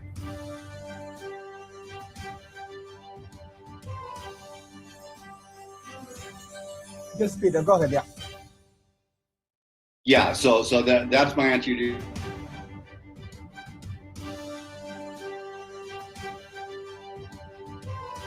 Oh, okay. Thank you, Peter. I mean, there is little disturbance on network. Peter was sharing with us, I mean, how his, like the movies, the classical movies and the war movies and the books he read and, I mean, other inspiration made him to take this, right? Yeah. Thank you so much. I mean, like we all, and I think, I mean, your younger Indian American generation here needed to see Peter and learn, I mean, how he's being an activist who is raising voice against this. Peter, I mean, the like earlier you said, so we need to involve non-Desi churches, right? Yes. So yeah, we have like here we have United States Bishop Conference, right? So we have like different things. So how? I mean, what should be the strategy to bring them in, or educate them, or get them informed what is happening in Manipur? That's a good question, and I don't have a perfect answer. But as far as strategy, one of the initial things, of course, I would say is just begin talking to them.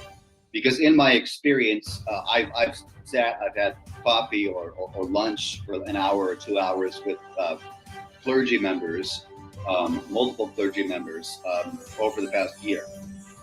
And in my experience, when I'm sitting and I'm having coffee with them, most of them, they don't know anything about what's happening in India.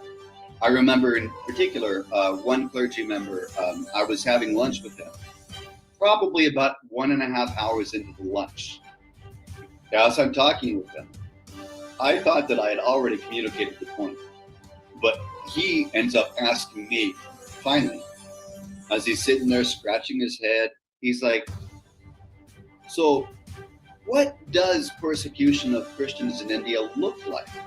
Does it look like job discrimination or housing discrimination or like employment discrimination or social boycotting? And I respond to him, I'm like, well, yeah, yes, that's part of it. But no, what it looks like is it looks like on Sunday, Christians are holding Sunday service.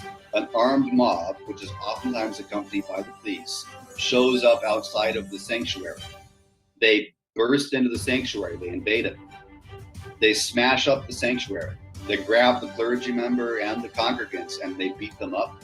And they take them, and if the cops aren't there already, they haul them down to the police station and they turn them over to the police. And the police file charges against the victims, not the perpetrators.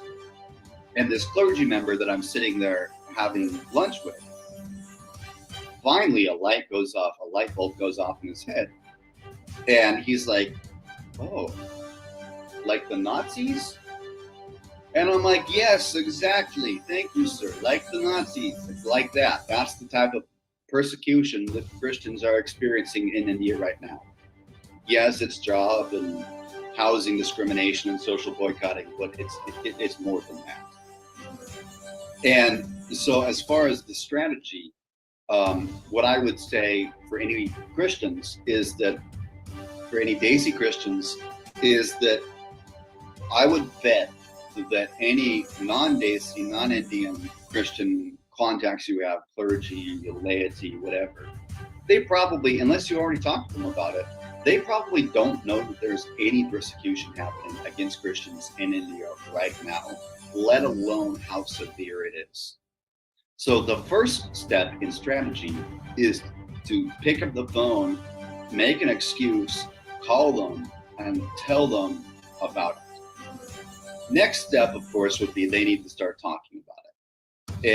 And beyond that, there's certainly things to discuss, but the first thing I would say is that the church in America needs to be educated, because the church in America is right now basically, by and large, completely silent about the issue of Christian persecution in India. And I will caveat this and say, for those watching, listening, Christians are not the only religious minorities being persecuted in India, but we are talking about persecution of Christians in India in this moment. The church in America doesn't know about it. And if they don't know about it, they can't pray about it. And if they don't know about it, they can't talk about it. So first thing is they need to be educated about it. And Yes.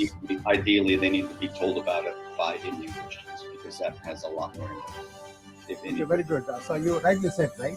So the church here is unaware of that or being ignorant of that. So the responsibility lies in the church back in India, right? So the church back in India. So the same here, like they have a CBCI there, right?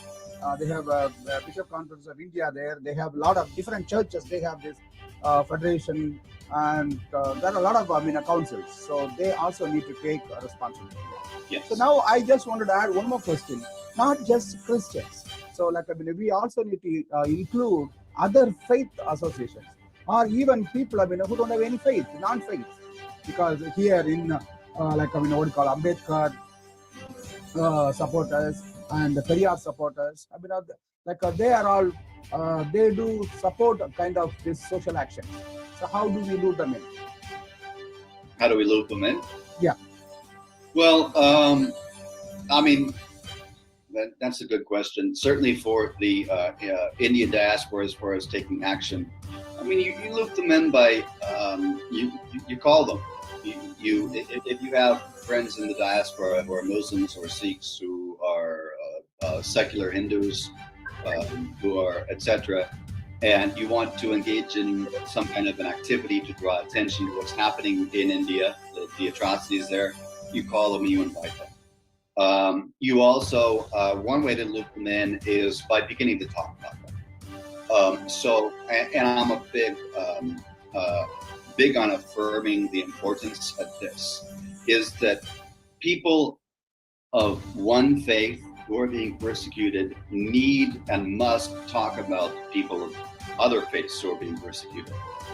And actually, as a Christian, it's mandatory, it's a duty within our faith.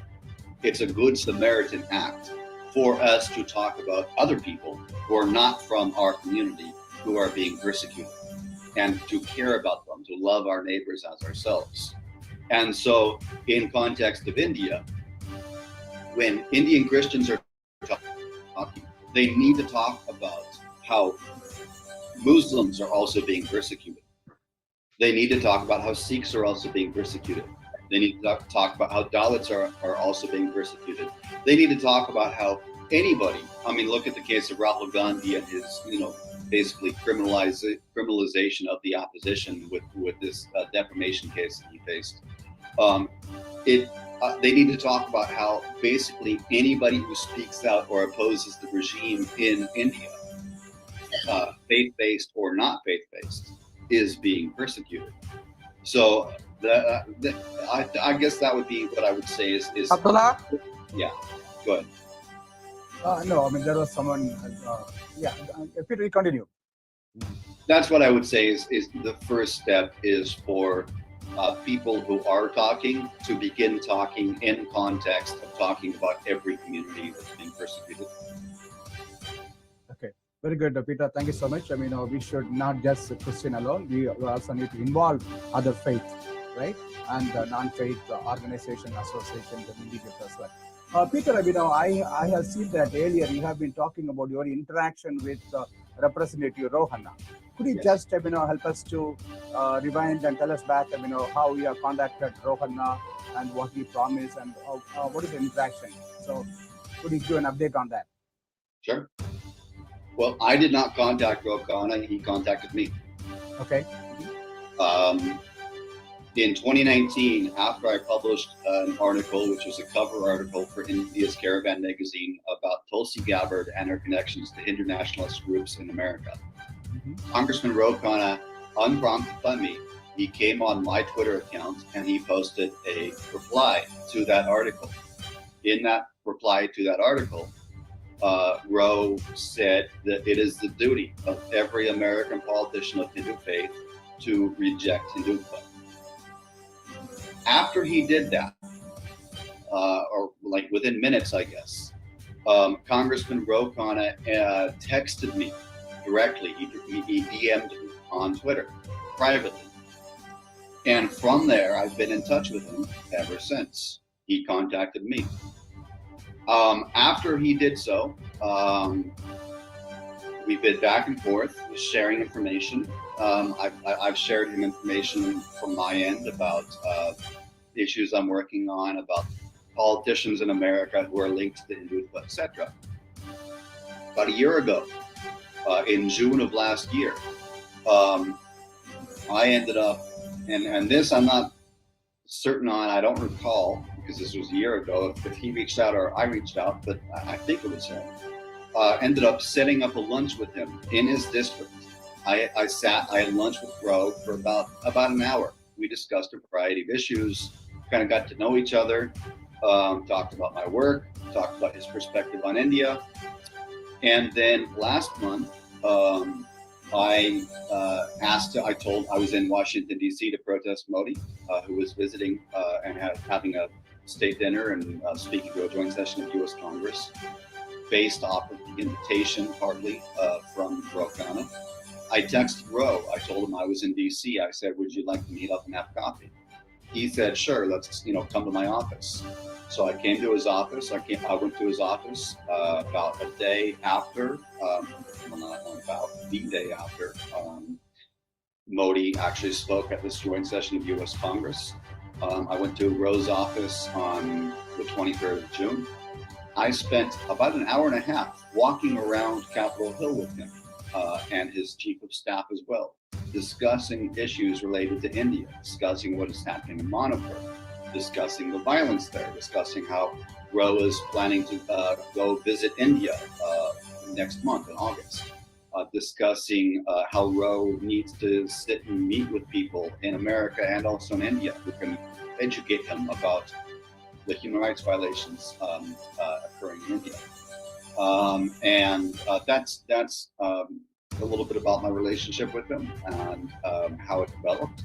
I've texted him today itself, telling him I'm on hunger strike to demand he speak on the House floor of Representatives against the anti-Christian violence in Manipur. He's seen it, he's responded a few hours back. He's told me that basically, paraphrase, that he's going to India next month, that he intends to bring it up there, that he thinks that that's like the most effective way to do it. Basically, my takeaway is that he intends to only bring these issues up privately and not in a public forum, and that's not okay. That's not enough. My demand is that he must use his position, if he's staying true to his words, that he's against Hindutva, and that it's the dharma, the duty of every American politician of Hindu faith to renounce it and stand against it. Well, this happening in Manipur right now is a manifestation of the ideology of Hindutva. It's a real world in real time manifestation of that. And if Ro's going to stay true to his words, what he needs to do is he needs to go public in coming out against the violence in Manipur. And so that's my demand. I mean, specifically that he speak on the floor of Representatives. Thank you so much, Peter. I mean, you are doing hunger strike. You are starving, but you're talking. I'm going to give a break, right? So we are going to get other people. Well, I'm not starving yet. I've just started today. Okay. But yeah. Check back with me in a couple of days. Good. We appreciate, your stamina and your willpower. So now, I just wanted to get other people. Thank you, Sean. We'll get them. Before that, the popular, Pastor Martin Niemoller's word. First, they came for the communists. I did not speak out. Then they came for the socialists. I did not speak out because I'm not a socialist. They came for the trade unions. I did not speak out. Then they came for the Jews. I did not speak out. At the end, they came for me, and there was nobody to speak for me. The same way, there are a lot of Indian friends here. There are a lot of Indian friends around us. They just keep silent. Some are pretending to be deaf and dumb. No, time we need to speak up. We need to stand up. Oh, I'm not from Manipur. I'm not from Northeast. I'm from South. I'm from East. No. Today, what is happening in Manipur can happen tomorrow in any state, any city, and to you too. So, friends, it's a time to wake up. So, let us get our Mate. Mate has been a very, very, Mate has been, Sean, could you bring Mate? Like you can take spotlight of Peter and get the Mate. If Mate is on. or anybody from our Manipur here? Because Mate, I Yeah, have we connected. can do a quick round inviting one after another and put Sure. this part. Will that work? Sure, yeah, that will work. Yeah. Sure. I just want to go with Woong. I think maybe Woong, you can tell just whatever you want to pass upon to Peter for doing this hunger strike as a person from Manipur, and also talk about your North American Manipur Tribal Association. Namta, what you guys are doing actually, and also the collaborative efforts what you are trying to do with us. We are Bharat Ki Awaaz, Voice for India. It's a political group. We are 300 people from Silicon Valley, Dalits, Muslims, people from different liberal values are there. And we are, few of us are from Indian Overseas Congress.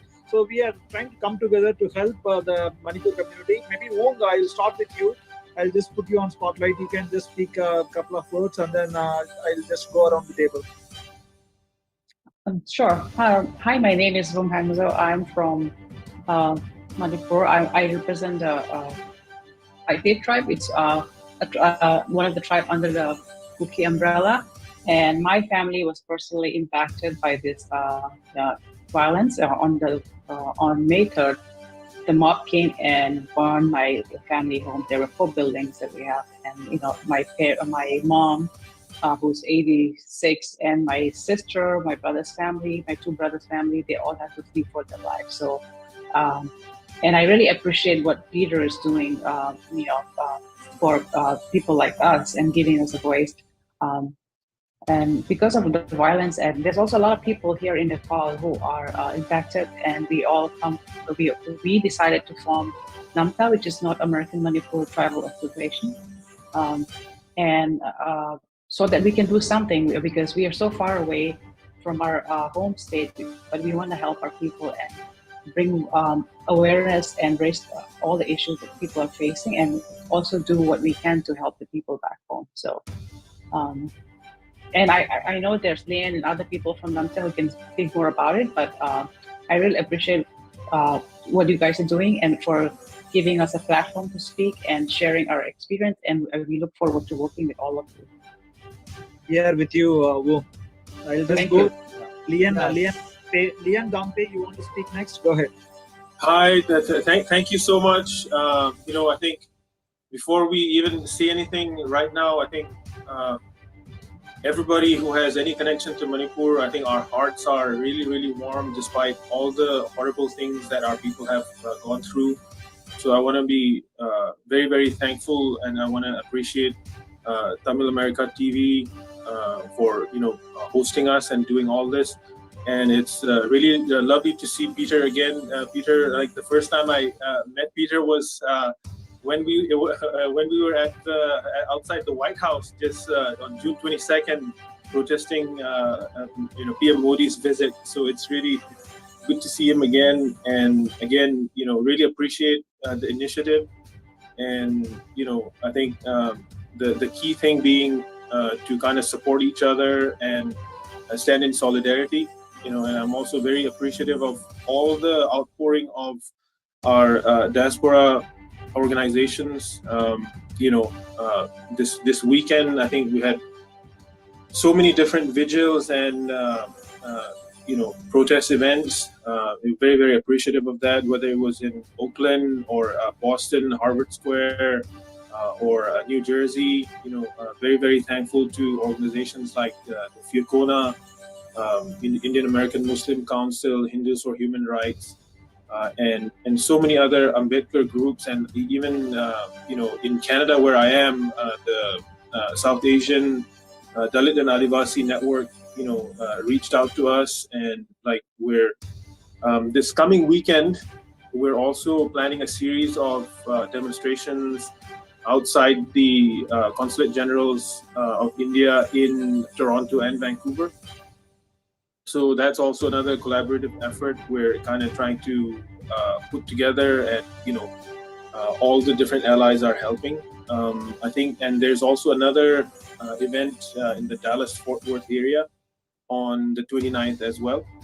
So all those things, I think, if we can publicized a bit more and like kind of get people energized and activated for it, I think that would be really, really wonderful. And I don't know if this is maybe a little bit premature, but like given the intensity and like the need of the hour, I feel like I should at least put this idea out there, because we're also kind of in the initial stages of trying to call for a global day of protest on August 13th, in time for August 15th, India's Independence Day. So we don't have all the details planned out yet, but if people are listening, I think please save the date as well, and like keep your calendars open as much as possible. And I don't know, like I didn't really prepare to say a whole lot, but I'm just kind of rambling off things that have been on my mind. So yeah, I'm really glad we're doing this, and whatever we can do to support Pieter and like his specific call. And I think these specific calls are so important, because in the grand scheme of things, it's kind of like, when you call for like ending world hunger or world peace, and it becomes such a huge thing that like people get overwhelmed and they tune out, and they don't it becomes like too big of a bite to chew and digest. But what people like Pieter are like showing us is that we can have very targeted efforts in terms of calling for Representative Ro Khanna to speak on the floor of the House. I think that kind of call to me is like something we can rally around very, very, I shouldn't say easily, but it's something such a concrete, like a specific demand that I think it also empowers people, right? So there's something we can do, something we can focus on. We don't have to eat the whole cake or like the whole mountain in one day. Like we can do bits and pieces. And I think it's also so it's kind of like the whole momentum in this fight that we have. I just find it almost kind of like, I'm not a very religious person, even though I grew up a Christian. I'm not a very religious person, but I feel like there's almost like a divine hand moving, because just in the Oakland, California event, like we prepared a press release for NAMTA.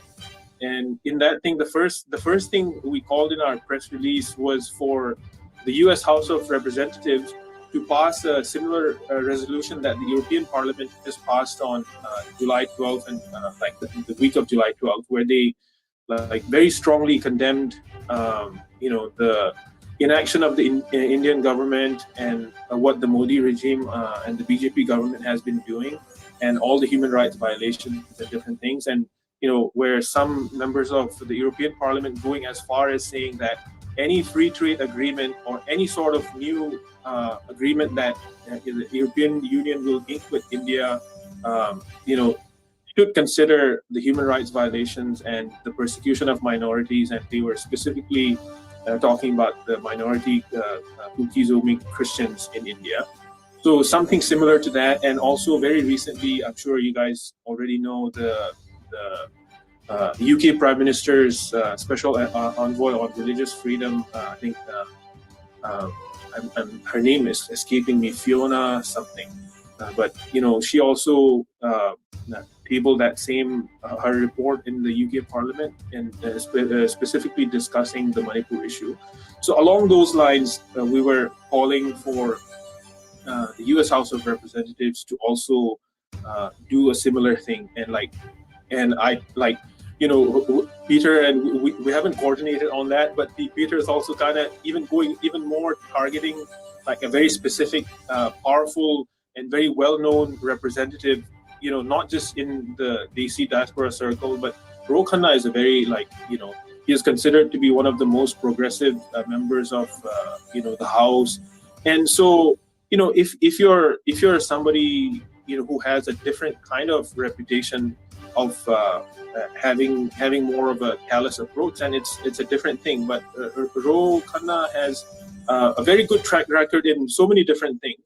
But then, like what Pieter said, and when he's the one kind of doing all the preparation and like the invitation for PM Modi to come and visit. Like, it's like, what is wrong here? You know, there's something that doesn't make sense, you know?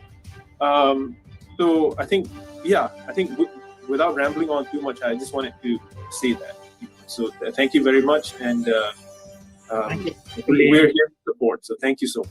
Yeah. Thank you. Sean, Thank you, thank Lane. you. Sean, I just wanted to add one thing. Go ahead, Peter. Yeah, go ahead. Have you called Ro Khanna's office yet? Who, me? Yeah. No, I have not. Okay, you need to call Ro Khanna's office. I will. I will, and I will get the notes from home. So yeah. Thank you. I'll share it. Yeah. Thank you. Leon, I mean, thank you so much. I mean, you are very right, because Peter has a very achievable, very specific goal for his hunger strike, right? He is not asking to call all the 400 and plus congressmen. He has one person, and 4 years back, that guy stood against Hindutva. We want to find out, I mean, where is he now, right? We have a very, very specific objective for the hunger strike. Thank you, Peter. And Mr. Leon and Wong, we are with you. Now, I mean, we need to find out. I mean, Namda is doing a wonderful job. I mean, we have seen when Modi came, he did a wonderful protest in Washington, D.C., right? So now also you are doing. Now, I mean, we need to find out, do you have any game plan of uniting all these small players? I mean, there are other associations, organizations, I mean, across the U.S., right? So they wanted to express their solidarity and support. So do you have some kind of thing put in to bring everybody together under an umbrella? I think that's a little bit of a tricky question for me to answer, because you know, like everybody knows, the total population of the Kuki-Zomi people, like, we're a very small community, like even in Manipur itself, you know, because I don't think, you know, again, one of the downsides to like the Indian government dragging its feet on doing proper census, timely census, no, it's been a problem, because I think, if I'm not mistaken, the last census was done in 2011, you know, like over a decade ago. So we don't really know the specific numbers, but I mean, most estimates won't put the entire Kuki-Zomi population more than 2 million. You know, and then so then you can kind of almost extrapolate from that, like the diaspora community is much smaller. And all that to say that, you know, we're doing the best we can, but we're a very small diaspora community, and that's why we rely and we appreciate so much the support from everybody else that's coming out in full force, you know. So, and if we can be just the tip of the leading edge, you know, since it's it's a burning issue right now. But I think what we also have to do more work on is to align ourselves with the larger struggles, you know, because this is not just like Manipur is just another case, like everybody's been mentioning, just another case of the hysteria that has taken over India. And so it was the Muslims, it was the different Dalit groups, it was the you know, Adivasis in other parts of the country. But so we're also you know, obviously we're also Adivasis ourselves, right? Like we're scheduled tribe under the Indian Constitution. So this is, you know, I think in terms of a game plan, I think our game plan is to like build solidarity with everybody else who is in the same struggle, including, you know, more open-minded Hindus, or even like upper caste Hindus who are without their help.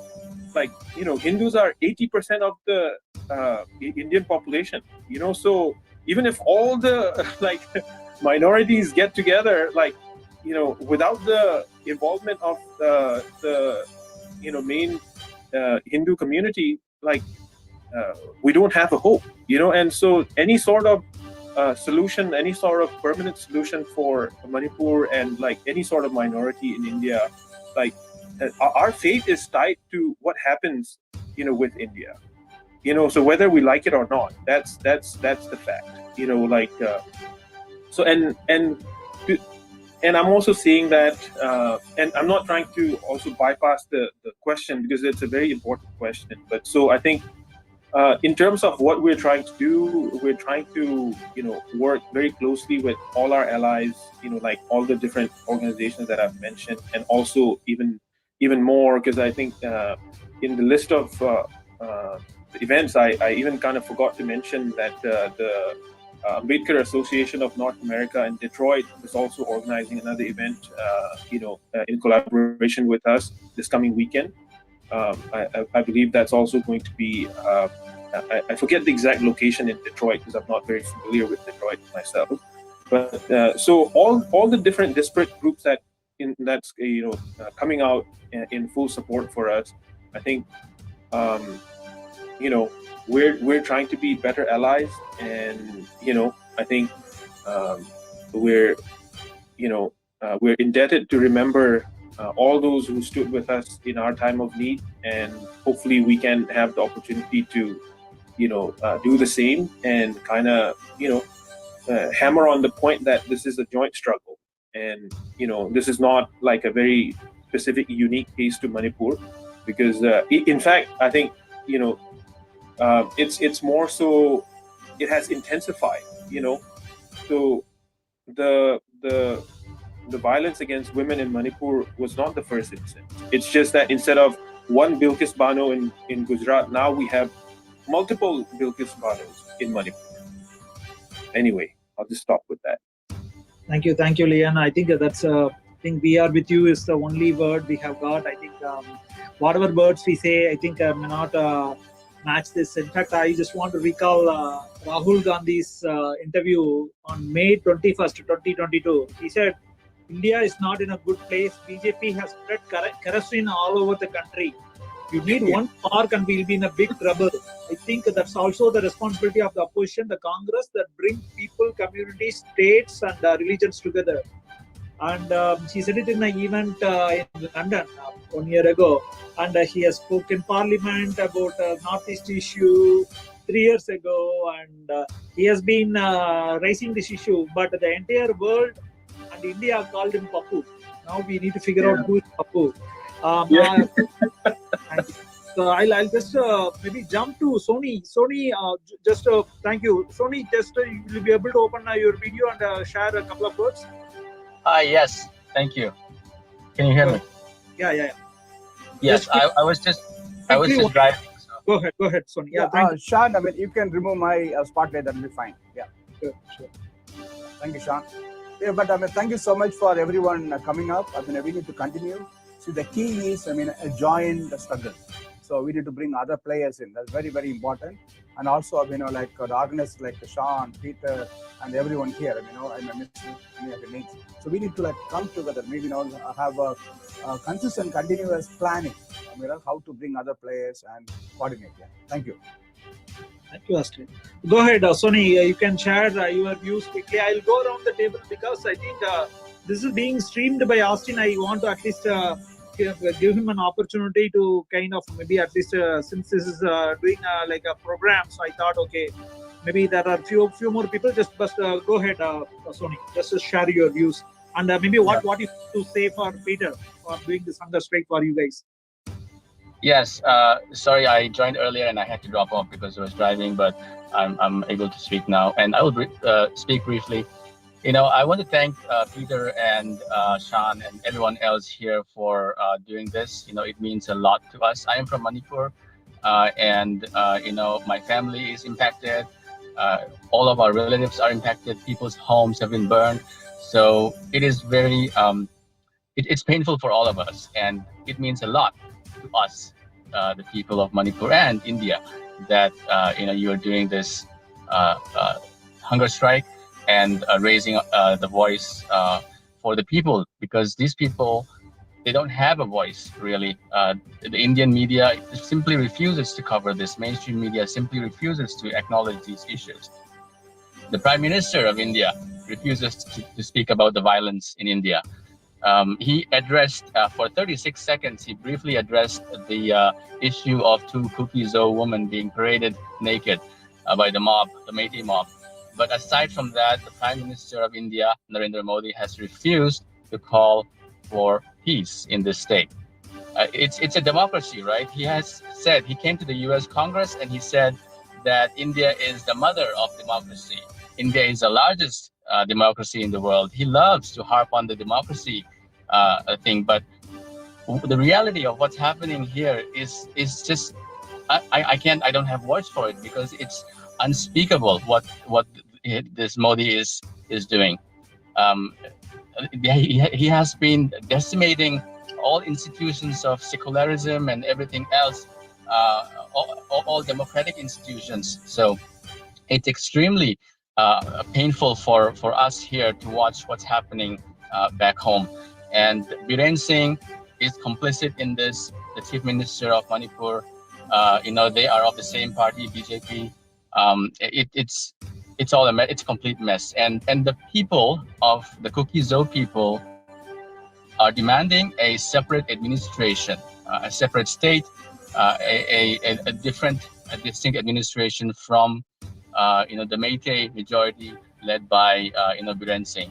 So this is something that I would like to highlight, that you help us in this demand, that these Kuki-Zo minorities can no longer coexist with the Meitei majority government.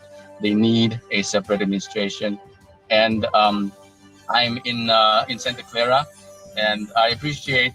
I was there at the protest in Oakland. Thank you, Sean and folks, for organizing that. And I'm looking forward to more programs organized by various organizations. I think we have a lot of tech people in tech, right? A lot of Indian diaspora in tech in the Bay Area. I think we need to mobilize more of our people here. Of course, more Indians, plenty of Indians here. I think we need to work together. Any minority, be it the Christian, Adivasi, anything, right? Minorities are being persecuted. That's a fact of the matter is we are all in trouble, right?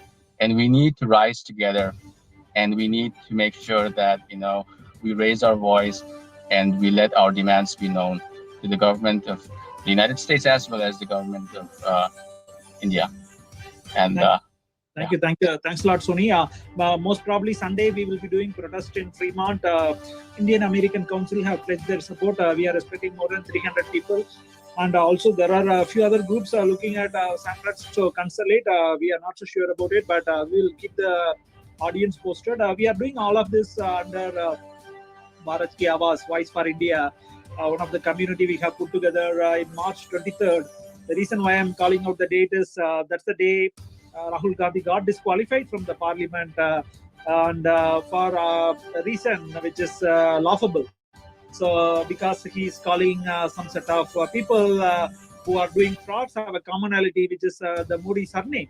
So India doesn't have freedom of speech anymore, and his disqualification is one of the top punishment what they have given for some of this kind of offense. So they call it offense. It's not certainly an offense, but he pointed out since there is no freedom of democracy and freedom of speech anymore in India, all the institutions are corrupted, be it Supreme Court, Election Commission, Enforcement Directorate, Central Board of Bureau of Investigation, all the different supposed to be independent institutions, Reserve Bank of India, Security Exchanges Board of India, all of these independent institutions are diluted by Modi and his cronies.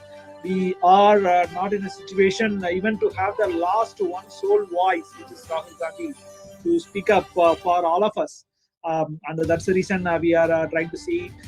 We came together, we did the events when he came down. So we are a community of, we certainly don't belong to Congress party. We are trying to see how we, as a liberal community, can help voices like Rahul and others. So this is, Manipur is certainly a very big issue, which is impacting all of our peaceful minds. So I'll just go around the table. Go ahead, Ian. Would it be okay, because the Fremont event, I don't think we're aware of it. Would you please share the details so so we can also do whatever we can to circulate in our circles and kind of see even if some of our members are available to go. And so I think you please share the details. And thank you.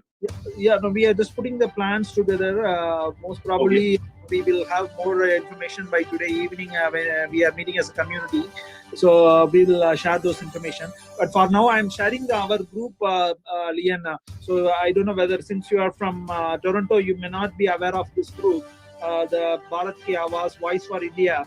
I'm sharing the group link in the Zoom chat. You can just click that WhatsApp group's link and can join us. And I'll. And do you guys have a Twitter handle or or any other social media handle on that? Right now, we don't have a huge social media presence. We like to set up one, but it's a WhatsApp community for now. But there are a lot of Indian Overseas Congress and Indian Congress people in this, and a lot of other even good political parties in India, and a lot of even movers and shakers of Silicon Valley from Dalit community, Muslim community are in this.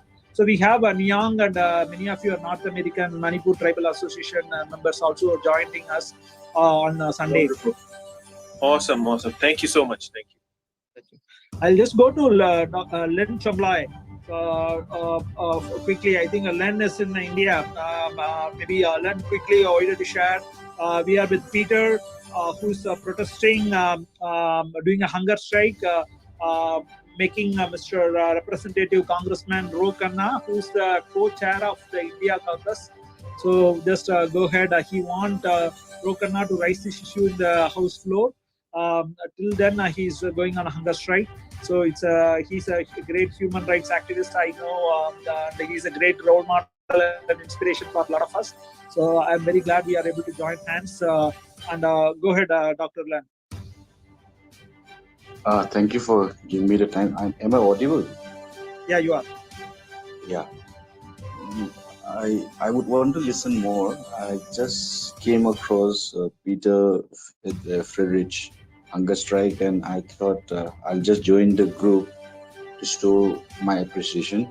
If there's anyone who wants to know the ground realities back home, then I can talk on those. Just join in just to extend my support and my appreciation. I'll listen more, then I'll speak later. Maybe you can share in 1 minute quickly some of the grave incidents. Okay, we know this naked parade and David TX beheading. Some of these the international communities are aware because of some of the videos went viral. But are there any other lot of other grave incidents which on that I would add to that same question. But this viral video that went from this sexual harassment, gang rape, ultimately, that was from May 5. May 4. Pardon? It was on May 4. May the 4th of May. Okay. Yeah. So that was from May 4th.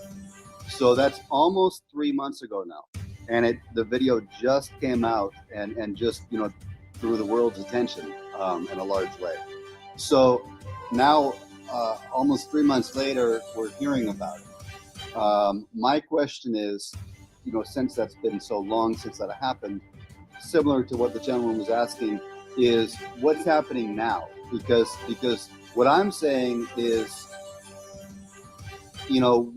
these stories are just emerging. What stories have we not yet heard that may be happening presently? Recently, as of even yesterday, there was an attack on the Kuki villages from the valley side. So the attacks are still going on, but the scale at this point has kind of reduced, but then the attacks are still going on. I don't know if all of you are aware that this case of the viral video is not the only case of gang rape and cold-blooded murder that is happening. So if you want to know more specifics, we can share those things. But yeah, I just gave a speech, a virtual speech to this protest that happened in Oakland on Sunday. And when I was researching for my speech, I discovered that, once again, it took like a couple of months for it to come out. Yeah. like a couple of days ago, news emerged, for instance, that there was an 18-year-old girl who I believe on May 15th was gang raped as well. And so certainly this incident of this viral video, as you just said, is not the only incident that has occurred with these kinds of atrocities. But once again, I mean, what we're seeing is it's like 2 months, 3 months before these things even emerge and we hear about them. Sean, Peter, and Liz, sorry, I just wanted to jump in because I think it's, while you guys are talking about the violence against women, it's also really important because, you know, on June 12th,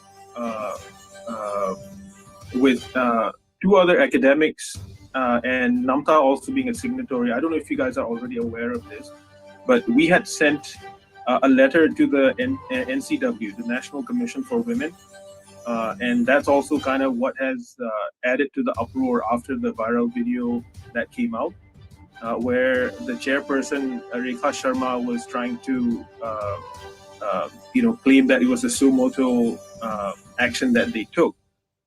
You know, so in that letter that was sent to them over a month ago before this all came out, we had listed 6 specific cases of violence against women. And one of them includes the rape of a 15-year-old person as well. You know, so it's not just the two that, you know, like the video of the two that went viral, but it's also like some other really horrific cases. You know, and I think the two that were actually murdered, that's also, you know, like it's been circulating, but they're like it's slowly coming out. But even in the letter that we had sent, we you know in detail documented at least 6 unique cases. You know, so I just wanted to throw that. Thank you. Thank you, Len Changlai, Leon, and I'll just invite Donaka maybe next to speak quickly. Just you can share your support, Peter, and share some few points, Donaka. Maybe if you want to come on video.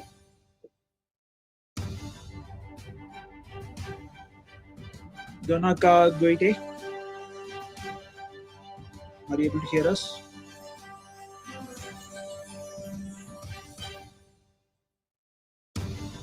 Okay, I'll go to Mimi. Mimi, how okay?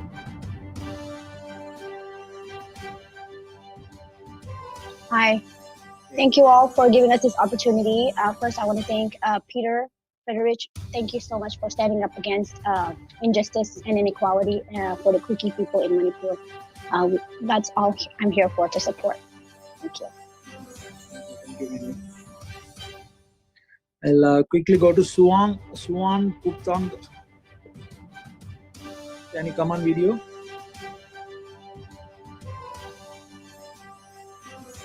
Hi.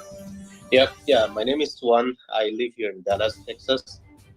We met with the Indian minorities community on Sunday, and that's when we came to know that we are getting there. When I say we, Namta, the Namta group, we are getting their support, and they said that on coming Saturday, that's the 29th, we are planning our rally, and that's in and now we are trying to get as many people as we can.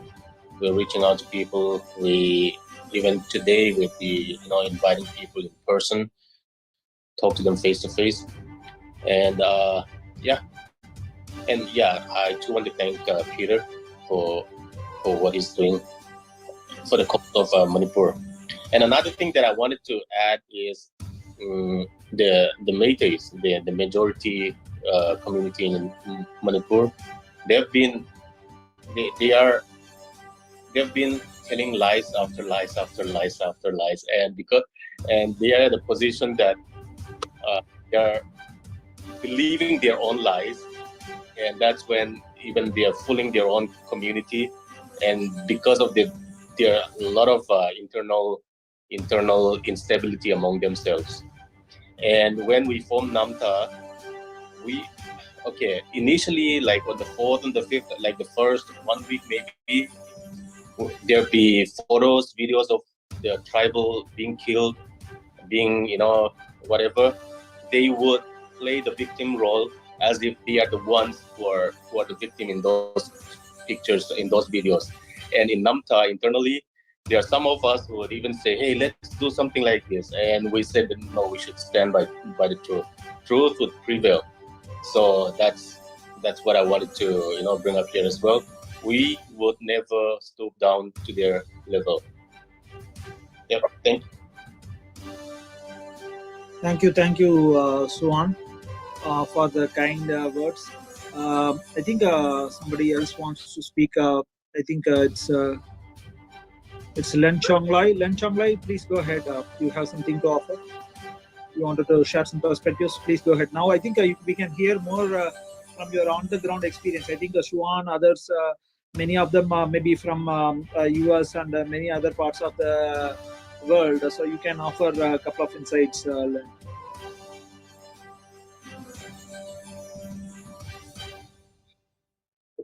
Or if not, I'll go to Anup.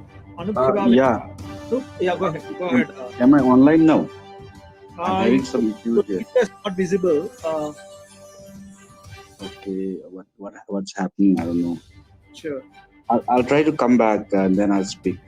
Yeah. Some issues here. Yeah, Okay. I'll log in. I'll come back. Sure. I'll let Anup and Nilesh sum up, and also Kirti.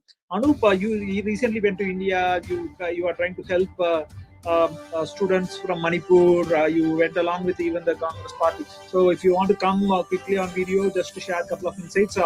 Austin is doing this live telecast in Tamil America TV. So in case if you want to share a couple of insights, what you have done, what you have seen, go ahead, Anup. Yeah, thank you for this. We don't see you. Yeah, I know that you are in India. Sorry, it's very late for you. But correct. On the right. Yeah, I'm in India and my camera is on, but I will put my lights off because tomorrow I have to go to the airport and catch flight for Chicago. Really appreciate Brother Peter's step very pointedly asking Ro Khanna for a specific reason. So we really appreciate that. On ground here in India, I was able to mobilize some resources for young people from Manipur, those who are graduates of high schools, and some of them have just finished their undergrad. So we got them admissions in colleges in Maharashtra. Near Pune, there is a place called Ahmednagar, and we got these young people from Manipur to Ahmednagar by flight. In fact, every child who came, they paid for their own travel. They said we will make arrangements for our own travel, and they came. And when they came to Pune last night, and from there, our college took them to the place, and they were given time to rest because it's a long journey. One thing they spoke after a few hours, most of them, they said we feel very safe here, and that was such a joy to listen to these young children, to find safety far from their home, and that was something very hurting as well. Normally, people feel safe at home. They are feeling safe away from home, which is the sad situation of India. And I think this is an experiment done in elsewhere as well by BJP and RSS. What I would very sadly say that there were videos in India saying that they want to do certain things against Christians, and those videos were not taken seriously by our present government. and here is the result of that. So what all of you are doing here, getting together and supporting Brother Peter is very highly appreciated on the grounds here. I think that Brother Peter had come to Michigan, let's say 1 year ago, and I was there as well. I had contacted him via Facebook, and he had replied me. So, Brother Peter, really appreciate your love for truth and justice and rights for every human. Thank you so much. I'm here to support you. Thank you, Brother so Anup. much. Thank you, Anup. Melody, you want to quickly speak or share a couple of words for Peter supporting this hunger strike?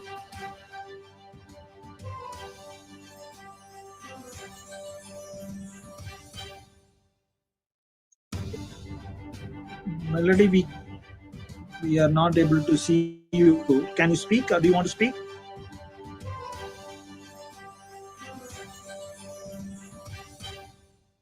Okay. I am going next to Nilesh. Go ahead, Nilesh. Melody, you are able to speak? So I think we are not able to see you, but go ahead, Melody. You can speak.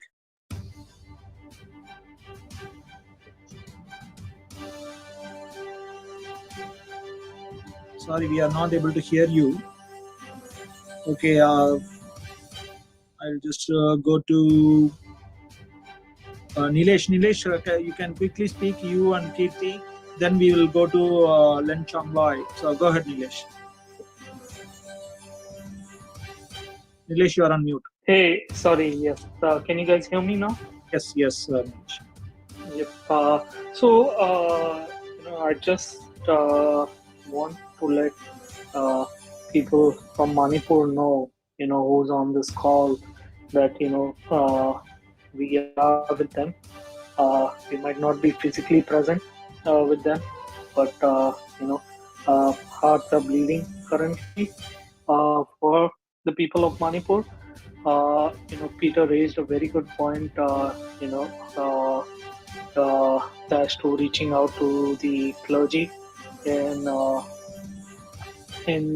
America.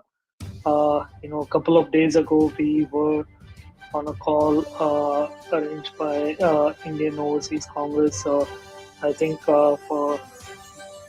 then we had a sort of human rights activist who's worked on the ground with the Gujarat riot victims, Father Cedric Prakash.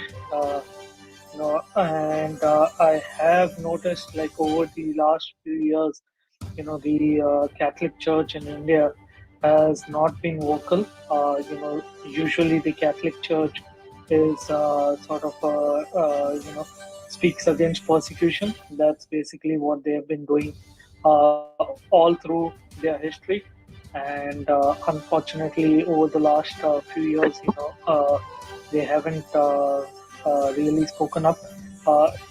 Few years ago, an Indian priest who was working among the tribals in Jharkhand was murdered by the state, and the Catholic Church did not protest anything of that. So what Peter says is correct. Is that in America the clergy is not well informed. They ought to be informed by by the churches in India that they are facing persecution, but for some reason that message is not coming through. I don't know what's holding back in India, but I stand totally with Peter that it is high time the American clergy and also clergy standing across the world need to we need to start reaching out to them and make sure they understand the direness of the situation and be able to uh, uh, inform the laity and the people that this is what's happening, and uh, mm, conduct press for the people of Manipur, and at the same point of time put pressure on the government to be able to act and uh, at least provide the people of Manipur, the peace that they deserve. Thank you, Nilesh. It's a very important point. A few of my friends were asking why it is changed as a Christianity issue. No, it is a Christianity issue, and also whenever there were always support coming from political world, always I have seen people saying that let's not make the issue political. It is a political issue. The world is political, and how can our life alone can remain without politics? Either passive or active, you are part of politics, which is one. And the second thing, when they are doing a very planned ethnic cleansing and changing the narrative from Muslim ethnic cleansing to Christian ethnic cleansing, which they are doing it at multiple staggered manner at multiple states, we are seeing the trend. As a journalist, I can clearly see the trends. It's not just me. There are many other whistleblowers and media journalist friends back home in India, alt news. They are bringing out, there is an increasing trend in attacking Christians. Now, maybe more than Muslims, which is happening now. And there may be reasons for mineral, there may be reasons for other things. Which also may be a capitalistic reason for the cronies of Modis to achieve a bunch of benefits. But if they are doing attacking of cookies who are following Christianity, and when they are trying to protect the Métis as they belong to Hindu religion with the help of the Hindutva, it is a matter of serious business for Christianity. And there is nothing wrong. I have a very strong opinion that we cannot be shy anymore. That okay, we let's not make the issue political. Let's not make the issue as a religious issue, etc. Now, if it is one, we should highlight it. We should not be shy. That is what it is. Support Peter. And I just want to go around the table. There are a few more guys who have joined. I just want to give opportunity for them to just wish Peter on this mammoth effort he has taken. Anthony, you want to speak quickly? Anthony, Kirti, then Anthony, you want to speak quickly? You can switch on the video and then I can just put you on spotlight.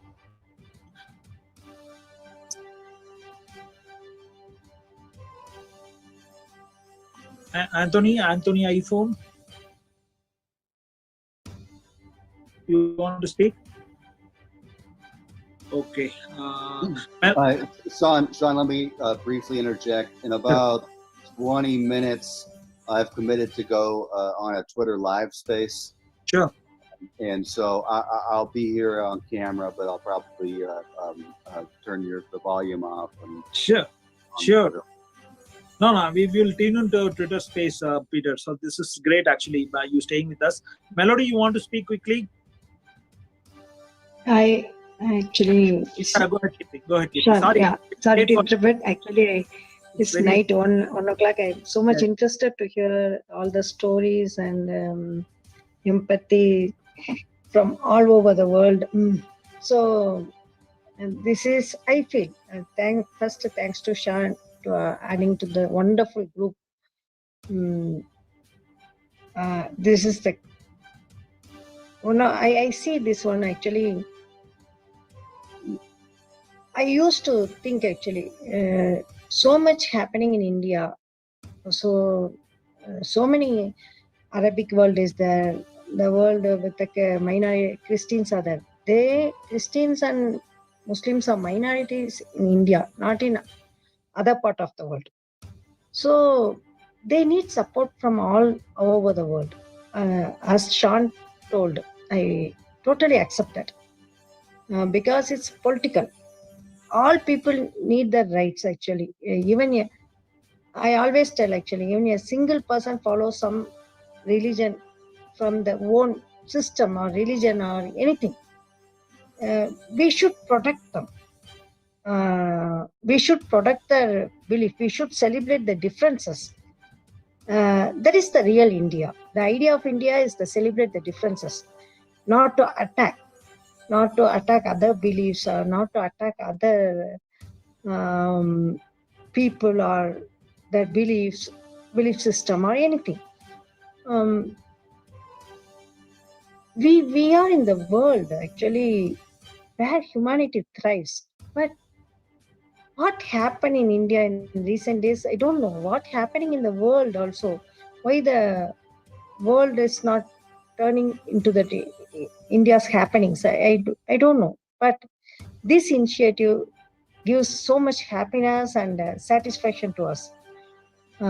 So thanks to everyone, especially thanks to Peter, and we are ready to join with him. Thank you. Thank you, Kirti, from willing to join Peter on a fast. It's a great courtesy what you are saying. So please take care of your health and keep us posted what's happening, and don't be shy in case if you need to, if you have other businesses to do, etc. Please be mindful about your other responsibilities. But if you can do it, really do it. So and try to see if we can. We will also try see if we can build how people are